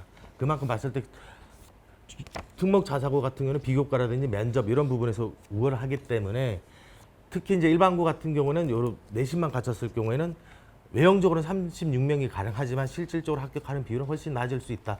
이 부분을 특히 이제 신경 써야 된다 이렇게 보시면 될 것 같습니다. 다음 2페이지를 보시면 한번 고교별로 살펴봤습니다. 주요대 지원 가능 추정 인원이 많은 상위 10개교. A고 같은 경우는 내신만 가는 친구가 7명, 내신과 수능 9명, 수능만 갈 수 있는 친구가 1명, 자력으로 갈 수 있는 친구는 10명, 외부 경쟁에 의해서 당락이 좌우될 수 있는 친구가 7명입니다. 반면 H고 같은 경우는 내신만 갈 수 있는 친구가 15명, 자력으로 갈 수 있는 친구가 4명밖에 안 됩니다. 외형적으로는 19명이 갈 수 있는 자원이 형성됐지만 어떤 비교과라든지 수능 최저 이 부분에 따라서 충분히 당락이 좌우될 수 있는 그런 학교다 이렇게 보시면 될 것 같습니다. 그러니까 H고에 진학하는 친구들 같은 경우에는 내신을 갖췄다고 안심할 게 아니라 어떤 수능 최저 이 부분에 대해서도 좀 더 자력으로 끌어올릴 수 있는 부분에 대해서 신경을 많이 써야 된다 이렇게 보시면 될 것 같습니다. 3페이지. 많은 부모님들이 내신 2.0이면 사실은 수시 합격하기를 원합니다. 비교과 면접에 대해서 충분히 결과가 달라질 수 있다고 말씀드렸지만 또 하나의 변수는 뭐냐면 수능 최장력 충족입니다. 내신만 남구 같은 경우 155명이 갖췄다 하더라도 세계 2등급 이내 충족하는 친구들은 절반밖에 안 됩니다. 52.9%. 반면 울주군 같은 경우는 48명이 외형적으로 2.0이 들어왔지만 실질적으로 최저를 충족할 수 있는 거는 19명, 39.6%. 북구 같은 경우는 20%에 불과합니다. 10명이 내신으로 지원 가능하지만 8명은 수능 최저를 못 맞춰서 불합격하는 경우가 발생되기 때문에 요런 이제 봤을 때 전반적으로는 내신을 갖춘 친구들은 가장 좋은 거는 주요대 정시 지원 가능 점수까지 수능 점수를 끌어올리는 거. 그게 안 되더라도 최소한 봤을 때 수능 최장력 기준 충족을 하기 위해서 좀 노력을 많이 요해야 되지 않을까 이렇게 보시면 될 것 같습니다. 다음을 보시면 이제 주요대를 보셨겠지만 다음은 의대, 자연계 최상위권이라 할 수 있죠. 의대를 가기 위해서는 앞서 얘기했듯이 89%가 수능이 중요합니다. 그만큼 이제 수능이 중요한 부분일 거고 또 하나는 이제 내신인 주요대가 2.0이라면 의대 같은 경우는 자연결로 보면 1.5등급 이내 진입을 해야 됩니다. 그래서 고3의 스펙트럼을 보면 내신만 갖춘 친구, 그 다음에 내신 수능, 내신도 1.5등급 이내, 그 다음에 수능으로도 봤을 때 전국 의대, 최하 의대 이상의 점수를 받는 친구들을 내신 앤드 수능, 그 다음에 내신은 벗어났지만 수능이 봤을 때 주요대를 가능한 친구들을 수능만 표현했을 때 울주군은 내신은 갖춘 친구가 3명이지만 내신과 수능 자력으로 갈 수 있는 친구는 1명입니다. 남구 15명은 내신을 갖췄지만 수능을 못 갖춘 상태고 내신과 수능 모두 갖춘 친구는 2명에 불과하다. 어찌 보면 울산 전체로 보면 29명이 1.5등급 이내 들어오지만 자력으로 갈 수 있는 친구는 3명에 불과하다. 이렇게 보시면 될 것 같고 29명은 수능 최장력 기준 충족 여부 뭐 일반 주요대보다 훨씬 높은 의대 최저 학력입니다. 뒤에서 다시 말씀드리겠지만 그 다음에 봤을 때 어떤 면접은 봤을 때 주요대보다 봤을 때는 뭐 서울대 의대 같은 경우는 M&I 면접이라든지 이런 심취 면접 거기 따라서도 좌우될 수 있다 이렇게 보시면 될 것 같습니다. 다음 5페이지를 보시면 자 이제 충족을 받습니다. 주요대로 갈 수 있는 친구들은 울산에서 3명 정도밖에 안 나왔고 수시로 갈 수 있는 자원 놓고 보더라도 보면 1.5등급 전체 울산 전체가 32명인데 수시 최저 충족을 맞춘 친구들은 울주구는 1명 25%, 충구는 20%, 남구는 5.9%에 불과합니다. 그만큼 봤을 때 의대는 수능 최장력 충족을 맞추기 어렵다 이렇게 보시면 될 것 같고 그만큼 봤을 때 의대 관심 있는 친구들이다. 그럼 봤을 때 일반고 진학했을 때 특히 가장 신경 써야 되는 부분은 어찌 보면 수능 이 부분에 대해서 특별히 신경을 많이 쓰셔야 된다. 이렇게 보시면 될 것 같습니다. 10명 중에 봤을 때는 1명 정도가 최저를 통과하는 수준이기 때문에 이 부분에 대해서는 반드시 유념을 하고 진학하는 게 필요하다. 그래서 일반고 진학하는 학교가 수능이 대비가 되는 학교인지 아닌지 만약에 대비가 안 된다면 본인의 자구적인 노력은 어떤 부분을 가져갈 건지 이 부분에 대해서 신경을 써야 된다. 이렇게 보시면 될 것 같습니다. 다음 6페이지. 내신 1.5등급과 서울대 수시 합격자를 비교했습니다. 내신 1.5등급은 아까의 주요 10개대를 가기 위해서는 내신 2.0등급이지만 내신 1.5등급은 서울대, 연세대, 고려대 정도를 갈 수 있는 내신 등급입니다. 내신 1.5등급을 갖췄지만 실제로 서울대 수시 합격자를 간 친구들이 얼마큼 되느냐 이걸 비교한 거고 울주군 19명이 1.5등급에 들어오지만 실질적으로 서울대 수시 합격한 친구들은 6명에 불과합니다. 그만큼 이제 봤을 때 자원은 19명이지만 6명밖에 안 되는 거는 비교과라든지 면접, 최저 여부에 따라서 당락이 떨어졌다 이렇게 보시면 될 것 같고 북구 26명이 1.5등급 이내 들어오지만 실질적으로 합격한 친구는 2명이 불과하다. 약 보면 어찌 보면 13분의 1 정도만 실질적으로 합격한다 이렇게 보시면 될 것 같습니다. 그만큼 봤을 때 내신이 절대적인 것보다는 내신을 갖췄을 때 그 다음에 본인의 비교과라든지 면접, 수능 최장력 기준에서 경쟁력이 무엇인지 이걸 확보하는 게 관건이다. 내신을 무조건 잘 따는 게 중요한 게 아니라 내신이 들어오지만 충분히 보면 불합격하는 케이스를 많이 보실 수 있다는 것을 참고를 하시기 바랍니다. 7페이지. 지역별 서울대 합격자 상위 고교 변화. 예전에는 2007학년도 과거에는 울산 하면 학성고, 우신고, 현대고, 신종고, 학성여고 이렇게 유명을 했습니다. 2020학년도 서울대 합격자를 보면 성신고, 범서고, 우신고, 현대고. 과거에는 학성고가 8명으로 제일 많았지만 2020학년도를 보면 성신고 3명, 나머지 학교들은 2명 이런 식으로 되기 때문에 과거보다는 특정 학교에 대한 집중도가 많이 줄어들었다. 이렇게 보시면 될 것 같고 최상위권 학교라고 하더라도 보면 바뀐 입시에 대해서 충분히 효과적으로 대응을 못하고 있지 않냐 이렇게 조금 경계심을 가져야 될 자료지 않을까 봅니다. 2007학년도는 수시 정시 비율이 50%, 2020학년도는 수시 정시 비율이 수시가 80% 정도, 약 80% 정도 되는 비율인데 실질적으로 수시로 잘 대비가 됐느냐 아니면 정시로 대비가 됐느냐 놓고 보면 조금 이제 보면 과거 차이는 정시 부분으로 좀 합격자가 많이 좀 줄고 있다 이렇게 보시면 될 것 같습니다. 8페이지 마지막으로 영어 절대평가에 따른 난이도 유불리. 요거는 이제 뭐 최근에 많이 이슈가 되고 있죠. 수능 시험이 쉽게 출제돼야 되느냐 어렵게 출제되느냐. 쉽게 출제되는 게 지역 간 격차를 줄일 수 있다 이렇게 많이 생각들 하시는데 실제로 과거 수능 데이터를 비교해 봤습니다. 제일 쉬웠을 때 영어 1등급은 90점 이상 비율입니다. 4.34%가 2011학년도였고요. 가장 쉬운 거 1등급 비율이 18.4%일 때 2012학년도 난이도별로 배열을 해봤습니다. 울산 5개 구 중에서 가장 많이 나오는 구가 남구. 과거에는 봤을 때 8.7%, 북구는 4.1%, 두 구 간의 격차는 4.7%였습니다. 어렵게 출제할 때는 8.7%와 4.1%. 근데 쉽게 출제하니까 남구는 29%, 그다음에 북구는 16%, 한 12% 정도 격차가 벌어졌다 이렇게 보시면 됩니다. 남구 같은 경우는 상대적으로 보면 딱 지역에서 비해서 울산에서는 조금 교육이 그래도 관심이 높은 지역이라고 볼 수 있는데 높은 지역은 쉽게 출제하니까 확 늘 반면 조금 봤을 때 상대적으로는 조금 비교육 특구 교육열이 조금 낮은 지역 같은 경우는 상대적으로 늘긴 늘어졌지만 조금 는 거를 볼 수 있습니다. 이 말은 뭐냐? 시험이 어렸을 때 최상위권 비율이 적은 비율은 차이가 없다는 얘기입니다. 근데 반대로 시험이 쉬워지면 중상위권 친구들이 상위권으로 가겠죠? 남구는 확 늘었지만 북구는 조금 늘었다는 겁니다. 만약에 자녀분이 최상위 지역이 아니라 봤을 때 비교육 특구이고 최상위권이 아니라 중상위권이다.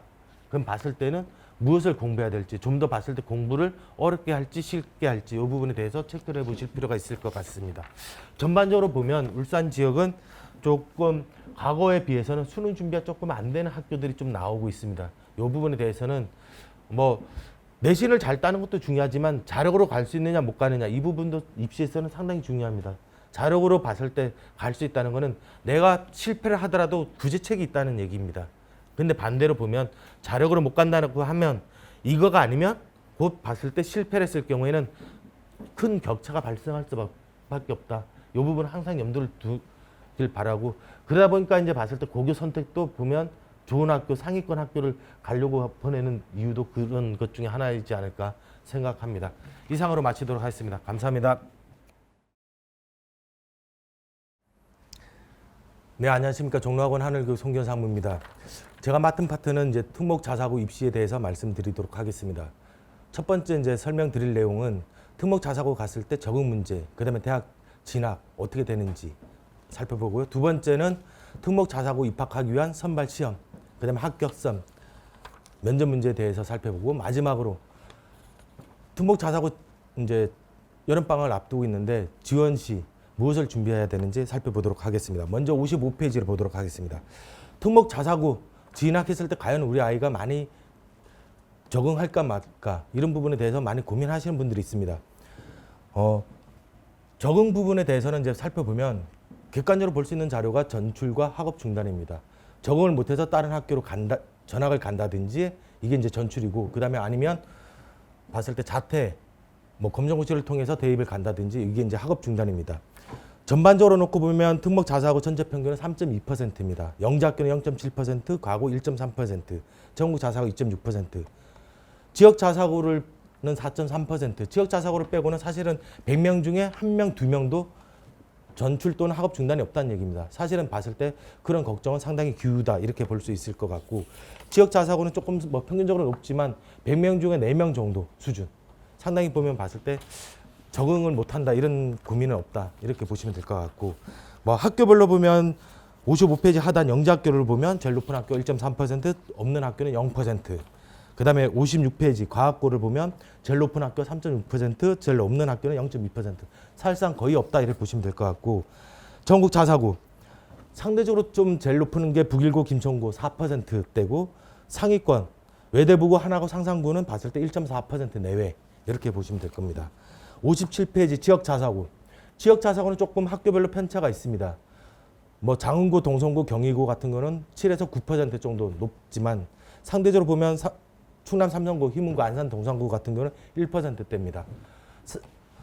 안산 동산고, 충남 삼성고, 그다음에 희문고, 요건 이제 좀 상위권 자사고, 상대적으로 상위권 학교라고 볼 수 있고, 상위권 학교는 좀 학업 중단, 전출이 좀 낮은 반면 봤을 때 상대적으로 조금 중하위권 학교라고 볼 수 있는 장흥고, 동성고, 경희고는 좀 전출 학업 중단 비율이 높다 이렇게 놓고 봤을 때는 이들 학교 같은 경우는 조금 뭐 어떤 적응 문제라기보다는 학교 프로그램에 대한 불만족 이런 부분들이 조금 더 외성 변수가 있다 이렇게 보실 수 있을 것 같습니다.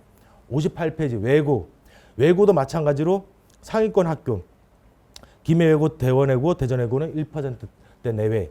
그 다음에 이제 김포, 서울 외고 같은 경우는 좀 상대적으로 높지만 4에서 5% 수준. 국제고 1%에서 3% 수준이다 이렇게 보시면 될 겁니다. 그래서 전반적으로 봤을 때는 특목 자사고 갔을 때 우리 아이가 적응 잘할 거냐 못할 것이냐, 전출과 학업 중단으로 놓고 봤을 때는 염려를 안 해도 된다 이렇게 보시면 될 것 같습니다. 59페이지 특목 자사고로 갔을 때 대학 진학 과연 봤을 때 안심해도 될까 안 될까 이런 부분에 대해서 고민이 많으실 건데, 영재학교를 놓고 보면 2020학년도 기준 1위부터 1위 서울대, 카이스트, 연세대, 고려대, 한양대 진학자가 687명 정도 됩니다. 전국 영재학교 선발 인원은 789명인 걸 감안했을 때 87%가 이들 탑5 대학에 간다 이렇게 보시면 됩니다. 100명 중에 87명은 서울대, 카이스트, 연세대, 고려대, 한양대를 간다. 그 다음에 탑10 대학은 성균관대까지 했을 때 808명, 789명을 어찌 보면 상회합니다. 그만큼 봤을 때 진학 실적에서 자유롭다. 모집 인원을 상회하는 부분은 다시 재도전하는 부분 일부 학생들이 있기 때문에 나타난 현상이다 이렇게 보시면 될 것 같습니다. 60페이지 과학부. 제일 많이 가는 학교는 2020학년도 기준으로 카이스트, 서울대, 포항공대, 유니스트, 고려대. 탑5 학교가 한 817명. 전체 과학고 선발인은 전국에 1600명 정도입니다. 약 절반 정도가 탑5 대학에 간다. 그 다음에 연세대, 서강대, 중앙대, 한양대, 성균관대까지 했을 때 탑10. 약 70%. 10명 중에 7명은 탑10 대학 정도에 들어간다 이렇게 보시면 될 겁니다. 그만큼 봤을 때 영재학교는 거의 진학에서 자유롭고, 과학고도 조금은 영재학교만큼 못하지만 그래도 진학에서는 봤을 땐 좀 자유롭다 이렇게 보시면 될 것 같습니다. 외고, 국제고. 2020학년도 기준으로 봤을 때 제일 많이 가는 거 고려대, 한국외대, 연세대, 성균관대, 경희대 탑5 대학에 가는 게 한 15% 정도 되고요. 그 다음에 서울대, 중앙대, 이대, 숙명여대, 서강대 탑10 정도가 봤을 때 34.6%. 100명 중에 34등 정도가 전국 평균으로 봤을 때 이들 대학에 간다 이렇게 보시면 될 것 같고, 뭐 상위권 외고냐 하위권 외고냐에 따라서 좀 편차는 있지만 평균적으로는 그 정도 수준이다 이렇게 보시면 될 것 같습니다. 61페이지 자율고 부분은 이제 뭐 봤을 때 자사고도 포함되지만 자율형 공립고도 포함되기 때문에 이 부분은 체크해 보시면 될 것 같습니다. 62페이지 우선 뭐 특목 자사고 진학 후에 대입 진학 실적을 놓고 보면 영재학교 아까 때 보면 정원을 상회할 만큼 탑10 대학에서 진학이 자유로웠던 걸 볼 수 있고, 과학고 10명 중에 7명이 탑10 대학을 가고, 외고 국제고를 보냈을 때 10명 중에 3등, 4등 정도는 탑10 대학에 갈 수 있구나 이런 정도 생각하시고, 진학했을 때 우리 자녀분의 학업 수준, 내신을 그 정도 수준을 들어오든지 아니면 수능을 봤을 때 그 정도 수준을 들어오든지 좀 강구하는 부분이 필요하지 않을까 이렇게 보시면 될 것 같습니다. 62페이지 특목 자사고 선발 방법. 우선 이제 봤을 때 대입 일정을 간략하게 말씀드리면 금년도 입시 일정은 코로나19가 좀 영향을 미치고 있습니다. 대입이 뭐 첫 번째 영향을 미쳤고요. 대입 수능이 봤을 때 2주 연기됐습니다. 그래서 당초 발표된 게 11월 19일이지만 2주 연기해서 12월 3일. 최근에서는 보기 힘들게 12월 달 수능을 보게 됩니다. 그래서 이거는 뭐 수시를 쓰든 정시를 쓰든 모든 학생들이 수능을 대부분 학생들이 보고 있다 이렇게 보시면 될 것 같고, 그다음에 이제 수시 원서 접수. 수능 보기 전에 수시 원서 접수를 먼저 합니다. 2주 연기돼서 9월 23일부터 28일. 수시 학생부 아까 때 일부에서 보셨겠지만 학생부 위주 전형과 논술 이런 전형에 이제 수시를 쓰게 되고요. 이게 떨어지면 보통 이제 정시를 쓰게 됩니다. 정시는 내년도 1월 7일부터 10일까지. 그래서 요거는 이제 정시는 봤을 때는 주로 수능 점수로 이제 대학을 가게 되는 거고, 이 정시에 최종 불합격됐다 그러면 이제 추가 모집이 봤을 때 내년도 2월 22일부터 27일까지 이렇게 실시된다 보시면 될 것 같습니다. 그래서 대입 일시 일정이 지금 봤을 때 이제 현재보다 더 연기될 거냐 안 될 거냐, 사실은 추가 모집이 2월 말까지 예정돼 있기 때문에 더 이상 봤을 때 연기되지 않고 금년도 특별한 상황이 없으면 그대로 가지 않을까 이렇게 예상되어지긴 합니다. 63페이지. 그러면 보입 일정에서는 어떤 영향을 미쳤을까? 영재학교 원서 접수는 끝났죠. 영재학교에는 영향을 미쳤습니다. 원래 영재학교는 3월 말부터 4월 초까지 원서 접수를 하지만 이 시기에 봤을 때 코로나19가 좀 상황이 심각했었죠. 그러다 보니까 4월 말부터 5월 초까지 원서 접수가 1차, 2차, 3차에 걸쳐서 연기가 됐었던 거고, 뭐 6월 14일 날 2단계 선발 시험을 봤습니다. 뭐 뒤에 반응이 다시 말씀드리겠지만 전반적으로 봤을 때는 문제 난이도는 쉬웠지만 봤을 때 시간이 부족했다. 뭐 이런 평들이 많았었습니다. 3단계 시험. 뭐 6월 14일 날 본 친구들이 8월 초에 이제 3단계 과학 캠프를 보게 되고요. 요거는 이제 봤을 때 뒤에 자세히 뭐 과학 캠프 면접에서 얘기를 드리도록 하겠습니다. 영재학교 입시 일정이 이제 최종 8월 초에 합격자 발표가 끝나면 과학고는 8월 중순부터 뭐 9월 초까지 원서 접수를 하게 되고, 면접은 11월 달, 그 다음에 합격자 발표는 12월 달에 이루어지게 됩니다. 64페이지. 외고. 과학고 입시까지는 정기입니다. 정기가 끝나면 외고, 국제고, 자사고는 입시 일정이 같습니다. 지역이 같으면 대부분 같고요. 일반고는 원서 접수가 같다 이렇게 보시면 될 것 같습니다. 서울권 같은 경우는 12월 9일부터 11일까지 원서 접수가 들어가고 있다. 국제고 마찬가지, 전국 자사고 마찬가지. 그 다음에 지역 자사고 65페이지 마찬가지입니다. 다만 이제 전국 자사고 같은 경우는 타 지역 전국 자사고를 지원하는 학생들이 있는데, 외고 국제고 자사고 썼을 때 떨어지면 일반고 쓰는데 불이익이 없습니다. 그대로 봤을 때 자기 지역에 일반고 갈 수 있습니다. 근데 타 지역을 쓸 때, 전국 자사고를 쓸 때는 좀 사전에 좀 스크린 해볼 필요가 있습니다. 그 학교에 떨어졌을 때 자기 지역 일반고에 가는데 좀 불편함이 있는지 없는지. 대부분 불편함이 없는데 그래도 돌다리를 두들겨 놓는 심정에서 체크를 해 놓으시는 게 좋지 않을까 이렇게 봅니다. 66페이지. 자, 이제 선발 방법. 중요한 건 봤을 때는 외고, 국제고, 자사고, 그 다음에 과학고는 내신이 중요합니다. 여러분들이 봤을 때 곧 있으면 이제 기말고사, 3학년 1학기 기말고사를 볼 텐데, 3학년 1학기 기말고사, 과학고 끝났다고 안심할 게 아닙니다. 서울권 같은 경우에는 3학년 2학기 내신이 반영됩니다. 그 다음에 인천, 경남, 대전 같은 3학년 2학기 내신이 반영되기 때문에 과학고 원서 접수 썼다고 해서 3학년 2학기 수학과학 내신 소리하면 안 됩니다. 이 부분 체크해 주시고요. 외고, 국제고, 자사고는 12월 달에 원서 접수를 하기 때문에 대부분 학교가 3학년 2학기 내신까지 반영합니다. 그렇기 때문에 3학년 2학기 중간고사, 기말고사 신경 써야 되고, 실수를 했을 경우에 자칫 그동안 준비했던 지원 전략에서 차질이 빚어질 수 있다 이렇게 보시면 됩니다. 67페이지 전국 자사고. 김천고, 포항제철고, 상산고, 민사, 광양제철고. 최종 모집 요강은 아직 2021학년도 요강은 안 나왔습니다. 안 나왔지만 전년도 기준으로 놓고 봤을 때는 김천고, 포항제철고, 상산고, 그 다음에 광양제철고는 3학년 1학기까지, 나머지 학교들은 3학년 2학기 내신까지 반영되기 때문에 이 부분에 대해서 체크를 하실 필요가 있다 이렇게 보시면 될 겁니다. 68페이지. 자, 금년도 중3 학생들은 학생 수가 전년에 비해서 서울권은 9.2%가 감소합니다. 전국적 평균으로 봤을 때는 전년도에 비해서 3만 명이 감소하기 때문에 약 7%가 감소합니다. 전반적으로 학생 수가 감소하면 경쟁률에서는 하락 요인이 발생되고 있는 겁니다. 뭐 영재학교 원서 접수 끝났지만 봤을 때 전반적으로는 전년도에 비해서 10% 정도 떨어졌습니다. 학생 수 감소에 보다 좀 더 떨어졌다. 이렇게 볼 수 있고요. 선호도가 감소했다기보다는 저희가 봤을 때는 좀 어떤 코로나 상황에서 원서 접수가 들어갔던 게 영향을 미치지 않았을까 이렇게 보긴 합니다. 그래서 뭐 이게 나머지 이제 69페이지 과학고.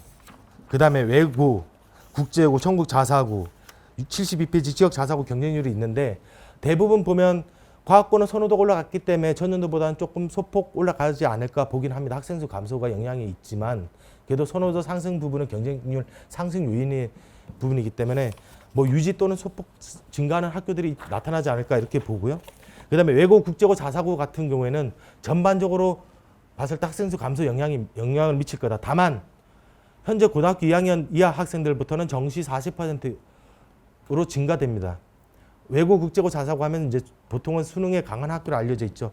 이 학교들 과연 봤을 때는 수능에 강한 학교이기 때문에 이 학교들에 대해서 지원이 얼마큼 높아질 거냐 이렇게 볼 수 있는데 그동안 과거 경험치로 놓고 보면 외고, 국제고는 경쟁률이 높지 않습니다. 전국 단위 자사고도 높지 않은 편이고 그래서 크게 뭐 급상승하거나 그러지는 않지 않을까 이렇게 보기는 합니다. 아마 지켜보면은 비슷한 양상이 나타나지 않을까 이렇게 예상을 하면서 한번 여러분들도 자료를 점검해 보시기 바랍니다. 73페이지 특목 자사고 선발 방법. 일단 영재학교 지금 진행되고 있지만 중학교 2학년 이하 학생들은 내년부터 원서 접수를 할 수 있죠. 중학교 2학년뿐만 아니라 중학교 1학년도 지원 가능한 학교입니다. 제일 중요한 건 1단계 서류평가에서 제한이 있느냐 없느냐. 제한이 있으면 당연히 경쟁률이 줄 수밖에 없는 학교겠죠. 그래서 비교과 우수한 학생들은 제한이 있는 학교. 대전과고, 한국과학영재학교, 세종과학예술영재학교를 뭐 지원하면 되는 거고 대부분 그렇지 않은 친구들은 제한이 없는 학교에 지원하는 게 유리하겠죠. 제일 중요한 거는 2단계 영재성 검사 및 창의적 문제결력 검사입니다. 이 시험으로 180명에서 뭐 1.5배수, 학교별로는 2배수까지 선발합니다. 그러니까 대부분 지원자가 1000명, 2000명 넘는 인원들이 다 2단계 시험에서 떨어진다 이렇게 보시면 될 것 같고 그걸 통과하는 친구들이 이제 지금 보면 금년도 중3 같은 경우는 3단계 8월 달에 시험 보는 과학 캠프를 앞두고 있는 상황이죠. 이걸로 최종으로 선발한다 이렇게 보시면 될 것 같고 과학고는 서류평가 및 출석 면담 1단계 그다음에 2단계 소집 면접으로 뽑는데 제일 중요한 건 봤을 때는 출석 면담 부분이 좀 중요하지 않을까 저는 개인적으로 보면서 출석 면담에서 주로 이루어지는 게 면접에 대해서 집중적으로 체크가 이루어지기 때문에 이 부분이 중요하지 않을까 생각합니다. 74페이지 외고 국제고 1단계 영어 내신, 2단계 면접입니다. 1단계 영어 내신 안 되면 2단계 면접을 못 봅니다. 영어 내신으로 1.5배에서 2배수를 선발합니다. 그러니까 영어 내신이 보통 보면 대부분 학생들이 우수한 학생이고 경우에 따라서는 동점자 사전까지 들어갑니다. 상위권 외고 같은 경우는 3학년 2학기 국어 사회, 그 다음에 3학년 1학기 국어 사회. 이게 안 되면 2학년 2학기, 그것도 안 되면 2학년 1학기까지 가는데 아직까지 2학년 1학기까지 간 경우는 없고 최상위권 학교 중에서는 2학년 2학기까지 간 사례가 나타나고 있습니다. 그러니까 특히 봤을 때는 좀 내가 상위권 외고 국제고로 가고 싶다. 그러면 3학년 1학기, 2학기 국어 사회까지 올해가 되도록 신경 써야 된다. 이렇게 보시면 될 것 같고 전국 자사고 마찬가지입니다. 1단계 내신, 2단계 면접입니다. 그래서 1단계에서는 국영수사가 주요 내신을 반영하거나 아니면 전 과목을 반영한 학교가 있다. 이렇게 보시면 될 것 같고 지역 자사고 서울권 지역 자사고는 추첨입니다. 운이 절대적으로 필요하겠죠.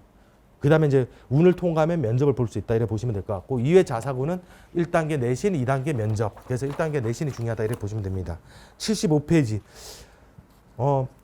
우선 봤을 때 영재학교랑 과학고 문제를 놓아놨습니다. 금년도에 실시됐던 영재학교 문제가 수록되어 있는데 전반적으로 학교별 반응을 체크해 보시면 될 것 같습니다. 근데 전반적인 반응이 뭐냐. 수학과학 문항이 전년도에 비해서 조금 어려웠다. 다양한 답이 나올 수 있는 창의성 문항이 뭐 출제되었다. 시험 시간이 줄어들어서 문제풀이에 부족했다. 뭐 심화 내문항은 전년 비해서 어려웠다. 뭐 또는 봤을 때 시험 시간이 부족했다. 뭐 이런 평들이 제일 많습니다. 전반적으로 놓고 보면 특징이 뭐냐? 시험 시간이 부족했다는 거는 봤을 때 대입 수능에서도 마찬가지지만 최근 트렌드가 준킬러, 대입 수능에서 준킬러라고 들어보셨을 겁니다. 준킬러 문항의 난이도가 올라가서 어려웠다. 놓고 보면 준킬러 문항은 심화 문제입니다. 여러분들이 익숙하지만 내가 문제를 막상 풀려고 하면 못 풀리는 문제. 이게 이제 심하다 보니까 그런 형태가 나타나는데 영재학교도 마찬가지입니다. 과거에는 봤을 때 선행, 내가 선행을 안 하면 미처 아예 모르는 경우가 발생됐지만 최근에 문제를 놓고 보면 내가 봤을 때는 선행, 심화, 반복한 친구들한테는 내가 알고 있는 문제입니다. 익숙합니다. 시간이 있으면 마치 풀 것처럼 느껴지는데 시간 내고 못 풀었다는 게 중요하죠. 심화 학습이 그만큼 준비가 덜 돼 있다. 이렇게 보시면 될 것 같고 문제 80, 81페이지, 82페이지 쭉 문제가 나와 있기 때문에 이 문제들을 봤을 때 풀어보시면 될 것 같고 그다음에 과학고를 준비하는 친구들 93페이지 출석 면담 및 면접 문제에 대해서 자세히 나와 있습니다. 특징을 보면 뭐 출석 면담 같은 경우는 수학과학 선생님이 질문에 대해서 답변하면 다시 질문, 또 답변, 질문, 답변. 그만큼 봤을 때 깊이 있는 사고 능력을 묻고자 하는 과정이 있었다 이래 보시면 될 것 같고 94페이지, 95페이지는 소집 면접에서의 문제. 아마 중학교 과정을 나간 친구들 한번 이 문제를 봤을 때 내가 이 문제를 과연 풀 수 있을 거냐 못 풀 것이냐 이런 부분에 대해서 체크해 보시기 바랍니다. 98페이지 이제 봤을 때 특목 자사고 외고 국제고 자사고는 1단계 내신 2단계 면접인데 1단계 내신 합격선에 말씀드리면 외고 대일 외고 대원 외고 160점 만점 중에 160점이 평균입니다. 즉 뭐냐면 B가 없었다는 얘기입니다. 그 다음에 명덕, 이화, 한영, 서울 외고를 놓고 보면 160점 중에 158점 또는 159점이라는 얘기입니다. 한 학기라도 영어를 봤을 때 A 받으면 40점, B를 받으면 36점, 4점 감점입니다. 즉 B를 받은 친구들이 거의 없다는 얘기겠죠. 그래서 제가 봤을 때 올해를 강조하는 이유가 여기 있다 이렇게 보시면 될 것 같고 학교자 평균이 다 160점이기 때문에 동점자 사전까지 준비하라는 것도 여기 있다 이렇게 보시면 될 것 같고 수도권 외고 체크해 보시고 지방권 외고 체크해 보십시오. 국제고 체크 다 봤을 때 뭐 내가 가고 싶은 학교들은 거의 160점에 가까운 걸 볼 수가 있고 뭐 내가 조금은 봤을 때 이 학교를 갈까 말까 고민스러운 학교들은 160점이 아니라 조금 봤을 때 그보다 낮은 B가 있어도 가는 학교들이 있긴 있습니다. 근데 이제 뭐 그럴 경우에 이 학교를 갔을 때 과연 봤을 때 내가 전국 평균 외고 실적만큼을 낼 수 있느냐 못 낼 수 있느냐 이 부분에 대해서는 고민을 해봐야 된다 이렇게 보시면 될 것 같습니다. 100페이지 전국 단위 자사고 학교성 하나고 외대부고 인천 한르고 올해 또는 만점 중에 만점입니다. 학교자 평균이. 그러니까 국영수사가 전국 단위 자사고 지원하려고 하는 친구들은 국영수사가 봤을 때 2학년 1학기, 2학년 2학기, 3학년 1학기, 3학년 2학기 올해를 다 받도록 해야 됩니다. 그래서 3학년 2학기 내신도 특별하게 신경 써야 되는 거고 전 과목 정말로 봤을 때 안타깝게 실수를 한 친구들이 있습니다. 봤을 때 이제 3학년 2학기 예를 들어서 뭐 B를 받았다 한 개. 뭐 국영수사 가면 치명적이겠지만 기술 과정이다. 그러면 봤을 때는 쓸 수 있는 부분도 분명히 있다. 이렇게 보시면 될 것 같고 지역 자사고 체크해 보십시오. 그 다음에 101페이지. 자 1단계 내신을 통과하면 면접을 보게 됩니다. 면접 과연 어떻게 나올 거냐. 별도 준비가 필요하냐 안 필요하냐 이렇게 놓고 보시면 서울권 외고 대부분 보면 읽어보시면 아시겠지만 자기소개서 토대 면접을 진행하고 있습니다. 그래서 사전에 봤을 때 뭐 이거에 대해서 많은 준비가 있기보다는 자기소개서를 철저하게 쓰고 그 대해서 실제 면접 보기 전에 한 봤을 때는 뭐 일주일 전에 한 연습을 몇 번 한다든지 이렇게 하면 크게 문제는 없지 않을까 이렇게 생각되어집니다. 실제로 대입에서도 서류 기반 면접을 준비하는 친구들은 면접을 미리 준비하지는 않습니다. 대부분 학교자 1단계 통과되고 난 다음에 면접을 일주일 앞두고 한 몇 번 연습하고 가는 형태다 이렇게 보시면 될 것 같고 103페이지 수도권 외고 좀 공통 질문이 나와서 지문 제시형 면접이 아니냐 이렇게 당황스러울 수도 있는데 꼼꼼하게 읽어보시면 당황스러워할 부분은 아닙니다. 여기에서 파악하고자 하는 능력은 뭐냐면 핵심 요지 파악 능력입니다. 그래서 여러분들이 어떤 핵심 이 지문에 지어졌을 때 당황스럽지 않게 꼼꼼하게 읽어보시고 요지가 무엇인지 그리고 본인의 생각 다소 정답이 없는 문제입니다. 본인의 논리력 사고력을 물어보는 거기 때문에 정답이 없다고 너무 위축될 필요가 없다 이렇게 보시면 될 것 같습니다. 105페이지 106페이지 체크해 보십시오. 국제고도 마찬가지로 공통 질문이 나오지만 지문 제시형 면접으로 나오고 있다 이렇게 보시면 됩니다. 그 다음에 108페이지 전국 단위 자사고 하나고 외대부고는 외국 국제고랑 비슷하고요. 상당고 일부 봤을 때 수학 문제처럼 비슷하게 나오지만 뭐 교과 지식이 요하는 문제는 아닙니다. 사고력 문제입니다. 그래서 이런 부분들이 나오니까 요거는 이제 내가 희망하는 학교들 미리 체크해봐서 준비를 해볼 필요가 있다 이렇게 보시면 될 것 같고 111페이지 체크해 보십시오. 112페이지 특목 자사고 학교자 사례 특목 자사고를 지원하든 안 하든 일반고를 지원하더라도 한번 자기소개서를 쓸 필요가 있을 것 같습니다. 이거 왜 그러냐면 대입에서 학생부 전형이 봤을 때 사실은 고입에서 자기주도 학습 전형과 동일합니다. 그랬을 때 정말로 우리 아이 자녀분이 학생부를 떼어봤을 때 어떤 핵심적인 내용들이 있는지 그 부분이 많이 필요하다 이렇게 보면 될 것 같고 많은 부모님들이 비교과 하면 양을 생각합니다. 우리 아이가 봤을 때 봉사활동 양이 적어요. 어떻게 해야 될까요? 독서량이 적습니다. 어떻게 해야 될까요? 이렇게 많이 생각하는데 제가 이 부분을 드린 이유는 뭐냐면 핵심 키워드입니다. 학생부에서 어떤 내용들이 과연 의미가 있고 의미가 없는지 그런 부분들에 대해서 저희가 핵심 키워드를 집어넣어 주는데 보면 대부분 학습 태도, 학습 수준 이런 게 이제 나올 수 있는 내용들이 보면 대부분 핵심 키워드라고 보시면 될 것 같고 그 외적인 부분에서는 리더십, 이 친구가 봤을 때 학생 간부를 했냐 안 했냐 이런 부분들이 대다수다 이렇게 보시면 됩니다. 그래서 여러분들의 학생부, 자녀분 학생부를 볼 때 학습 태도에 대해서 핵심 키워드가 뭐냐? 남들이 뭐든 다 들어가는 추상적인 표현이 들어가 있는지 아니면 봤을 때 우리 아이만을 위한 핵심 키워드가 있는지 이런 부분들에 대해서 체크할 필요가 있고 앞으로 봤을 때도 고등학교 들어갔을 때도 이런 부분에 대해서 학생부를 꼼꼼하게 체크할 필요가 있다. 이런 키워드가 들어가도록 많은 노력을 해야 된다 이렇게 보시면 됩니다. 그래서 전반적으로 보면 깊이 있는 공부 이런 부분들에 대해서 깊이 있고 태도가 봤을 때 끈질기게 과제를 지속적으로 하느냐 아니면 내가 봤을 때 휘발성으로 일회성으로 끝났는데 다 한 것처럼 이렇게 포장됐느냐 이런 부분들이 중요하다 이렇게 보시면 됩니다. 115페이지. 자 이제 여름방학 때문에 여러분들이 학생부를 직접 써봐야 됩니다. 그 전에 봤을 때 이해할 게 학생부 항목을 좀 보실 필요가 있습니다. 보면 고입이든 대입이든 학생부 항목은 비슷하고요. 다만 이제 수상 경력, 대입은 수상 경력이 상당히 중요합니다.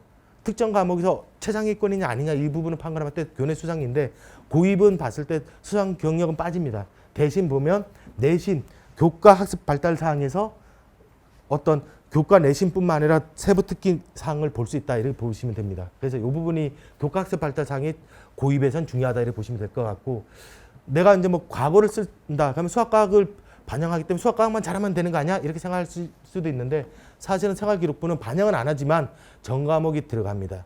전과목이 제출되기 때문에 간접적으로 어떤 판단의 근거가 될 수는 있겠죠. 면접을 볼 때라든지 어떤 이런 부분에 있어서. 그래서 그런 부분에 대해서도 좀 더 신경 써야 되지 않을까 이렇게 보십니다. 116페이지. 자기소개서. 자, 자기소개서. 대입에서 자기소개서 항목은 크게 세 가지 항목입니다. 세 가지에다가 자율문항 이렇게 나오는데 1번이 학업에 기울인 노력과 학습 경험. 학업입니다. 제일 중요한 게 자기소개서는 학업이다 이렇게 보시면 될 것 같고 2번 의미를 두고 했던 활동 내용.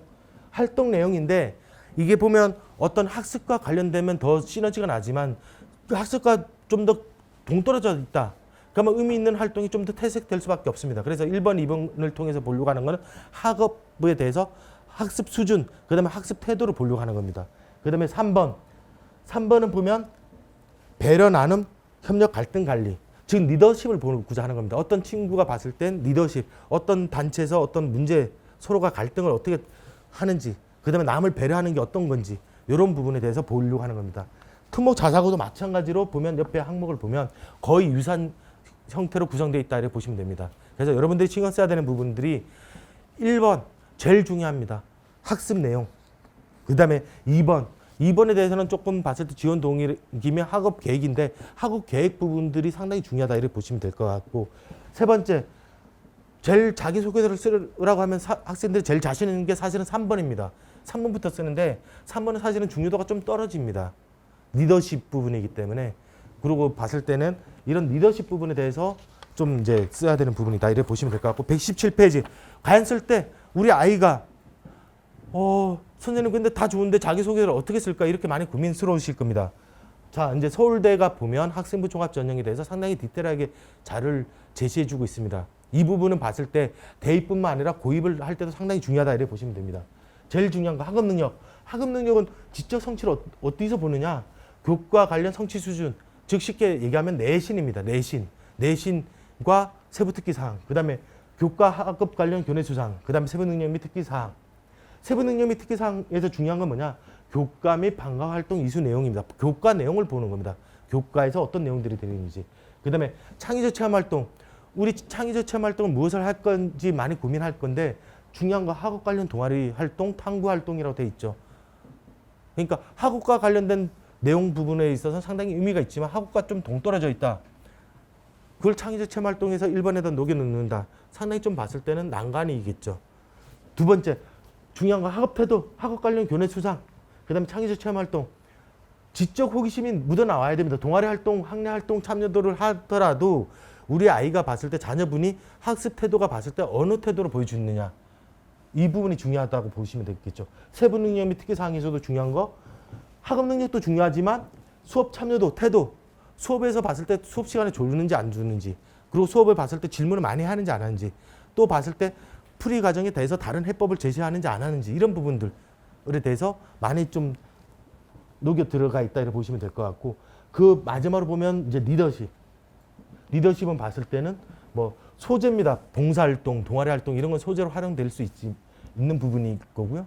근데 중요하게 나타나야 되는 부분은 이 친구가 봤을 때 리더로서의 소양 이런 부분이 충분히 묻어나야 된다 이렇게 보시면 될 것 같습니다.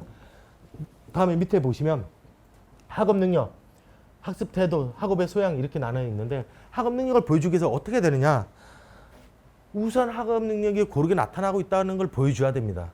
서류에서 안 보이면 본인이 봤을 때 자기소개에서 어필을 해줘야 되는 거죠. 그 다음에 깊이 있는 이해를 바탕으로 한 지식을 갖추고 있는지 학생부에서는 깊이 있는 이해를 갖춘 지식이 잘 안 보일 수가 있습니다. 그러면 자기소개를 토대로 내가 구체적 사례를 들어서 난 이 부분에 대해서는 이런 사례를 통해서 깊이 있게 공부했다는 내용을 보여줘야 되는 거겠죠. 그 다음에 학업태도 지속적이며 적극적으로 하고 있느냐 중요하죠. 그 다음에 호기심 및 도전적 태도가 나타나고 있느냐 자기주도적으로 하고 있느냐 내가 스스로 봤을 때 어려운 문제를 찾아서 공부하고 있느냐 안 찾아서 하고 있느냐 이런 부분들이 중요하다 이렇게 보시면 될 것 같습니다. 마지막으로 끝으로 이제 간략하게 말씀드리면 자기소개서 그래도 어렵습니다. 자 이제 서울대가 제가 제시한 건 아니고 서울대가 제시한 겁니다. 자기소개서 어떻게 작성하느냐 제일 중요한 거 내가 그동안 해왔던 활동에 대해서 메모지에 다 적어보세요. 다 적는 게 중요하다. 그리고 그거에 대해서 각각의 의미를 내가 스스로 의미를 부여해 봤을 때 의미를 부여해 주고 왜? 처음부터 내가 무엇을 써야 될지 압축하려고 하면 많은 고민이 있을 겁니다. 그렇기 때문에 다양한 활동을 다 적시를 해주고 그 중에서 봤을 때 본인이 이제 추려 나가야 되는 작업을 해야 됩니다. 그랬을 때 가장 의미 없는 것부터 제거를 해 나가십시오. 그랬을 때 이제 보통은 보면 사례를 몇 가지를 들 거냐 앞에서 나왔죠. 대입에서 의미 있는 활동 3가지 이내라고 있잖아요. 그러면 여러분들이 봤을 때 의미 있는 활동 사례 또는 이런 거를 3가지 이내를 압축해서 써 나가는 게 자기소개서다 이렇게 보시면 될 거죠. 안 그러면 봤을 때 이 이상 많다 하면 단순 사실 나열이 될 수 있습니다. 단순 사실 나열 하지 말고 과정이나 어떻게 공부했는지 그 내용을 나타내라 이렇게 보여져 있고 구체적 경험이나 일화가 없으면 사실은 다 호황된 추상적인 얘기가 될 수밖에 없습니다. 그러니까 이 구체적이나 경험 같은 경우는 이런 부분에 대해서 내가 깊이 있는 공부를 했다. 그러면 적절한 사례인지 아닌지 이런 부분에 대해서 좀 신경 써야 된다 이렇게 보시면 될 것 같습니다. 뭐 마지막으로 봤을 때는 서울대 지원자가 가장 많이 읽은 책, 뭐 여름 방학 동안 봤을 때 자기소개서 쓰는 것도 중요하지만 독서 부분도 봤을 때는 뭐 들어보셨을 겁니다. 수능에서 봤을 때 비교과 뭐 독서 지문이 어렵다 이런 부분들이 많이 될 거고 그 다음에 논리력 중요하다. 근데 독서 부분이 좀 그런 부분에서는 좀 많이 다양한 독서를 하는 게 도움이 되지 않을까 생각하였고 제가 적시를 해드렸습니다. 뭐 끝으로 이제 봤을 때 뭐 정리를 해드리자면 특목 자사고에서 이제 제일 중요한 거는 과학고 영재학교는 봤을 때 과거 선행보다는 심화 공부를 많이 물어보고 있는 추세로 가고 있다. 깊이 있는 공부를. 그래서 내가 알고 있더라도 시간이 부족해서 못 푸는 거 심화가 안 됐기 때문에 못 푼다 이렇게 생각하시면 될 것 같고 두 번째 과거 영재학교 관련해 특목 자사고를 외고 국제고 자사고를 쓰려고 한다 하면 제일 중요한 게 1단계 내신입니다. 근데 내신을 갖추면 모든 친구들이 내가 모두 다 갖췄다고 생각하는데 사실은 내신은 지원자가 대부분 기본이다.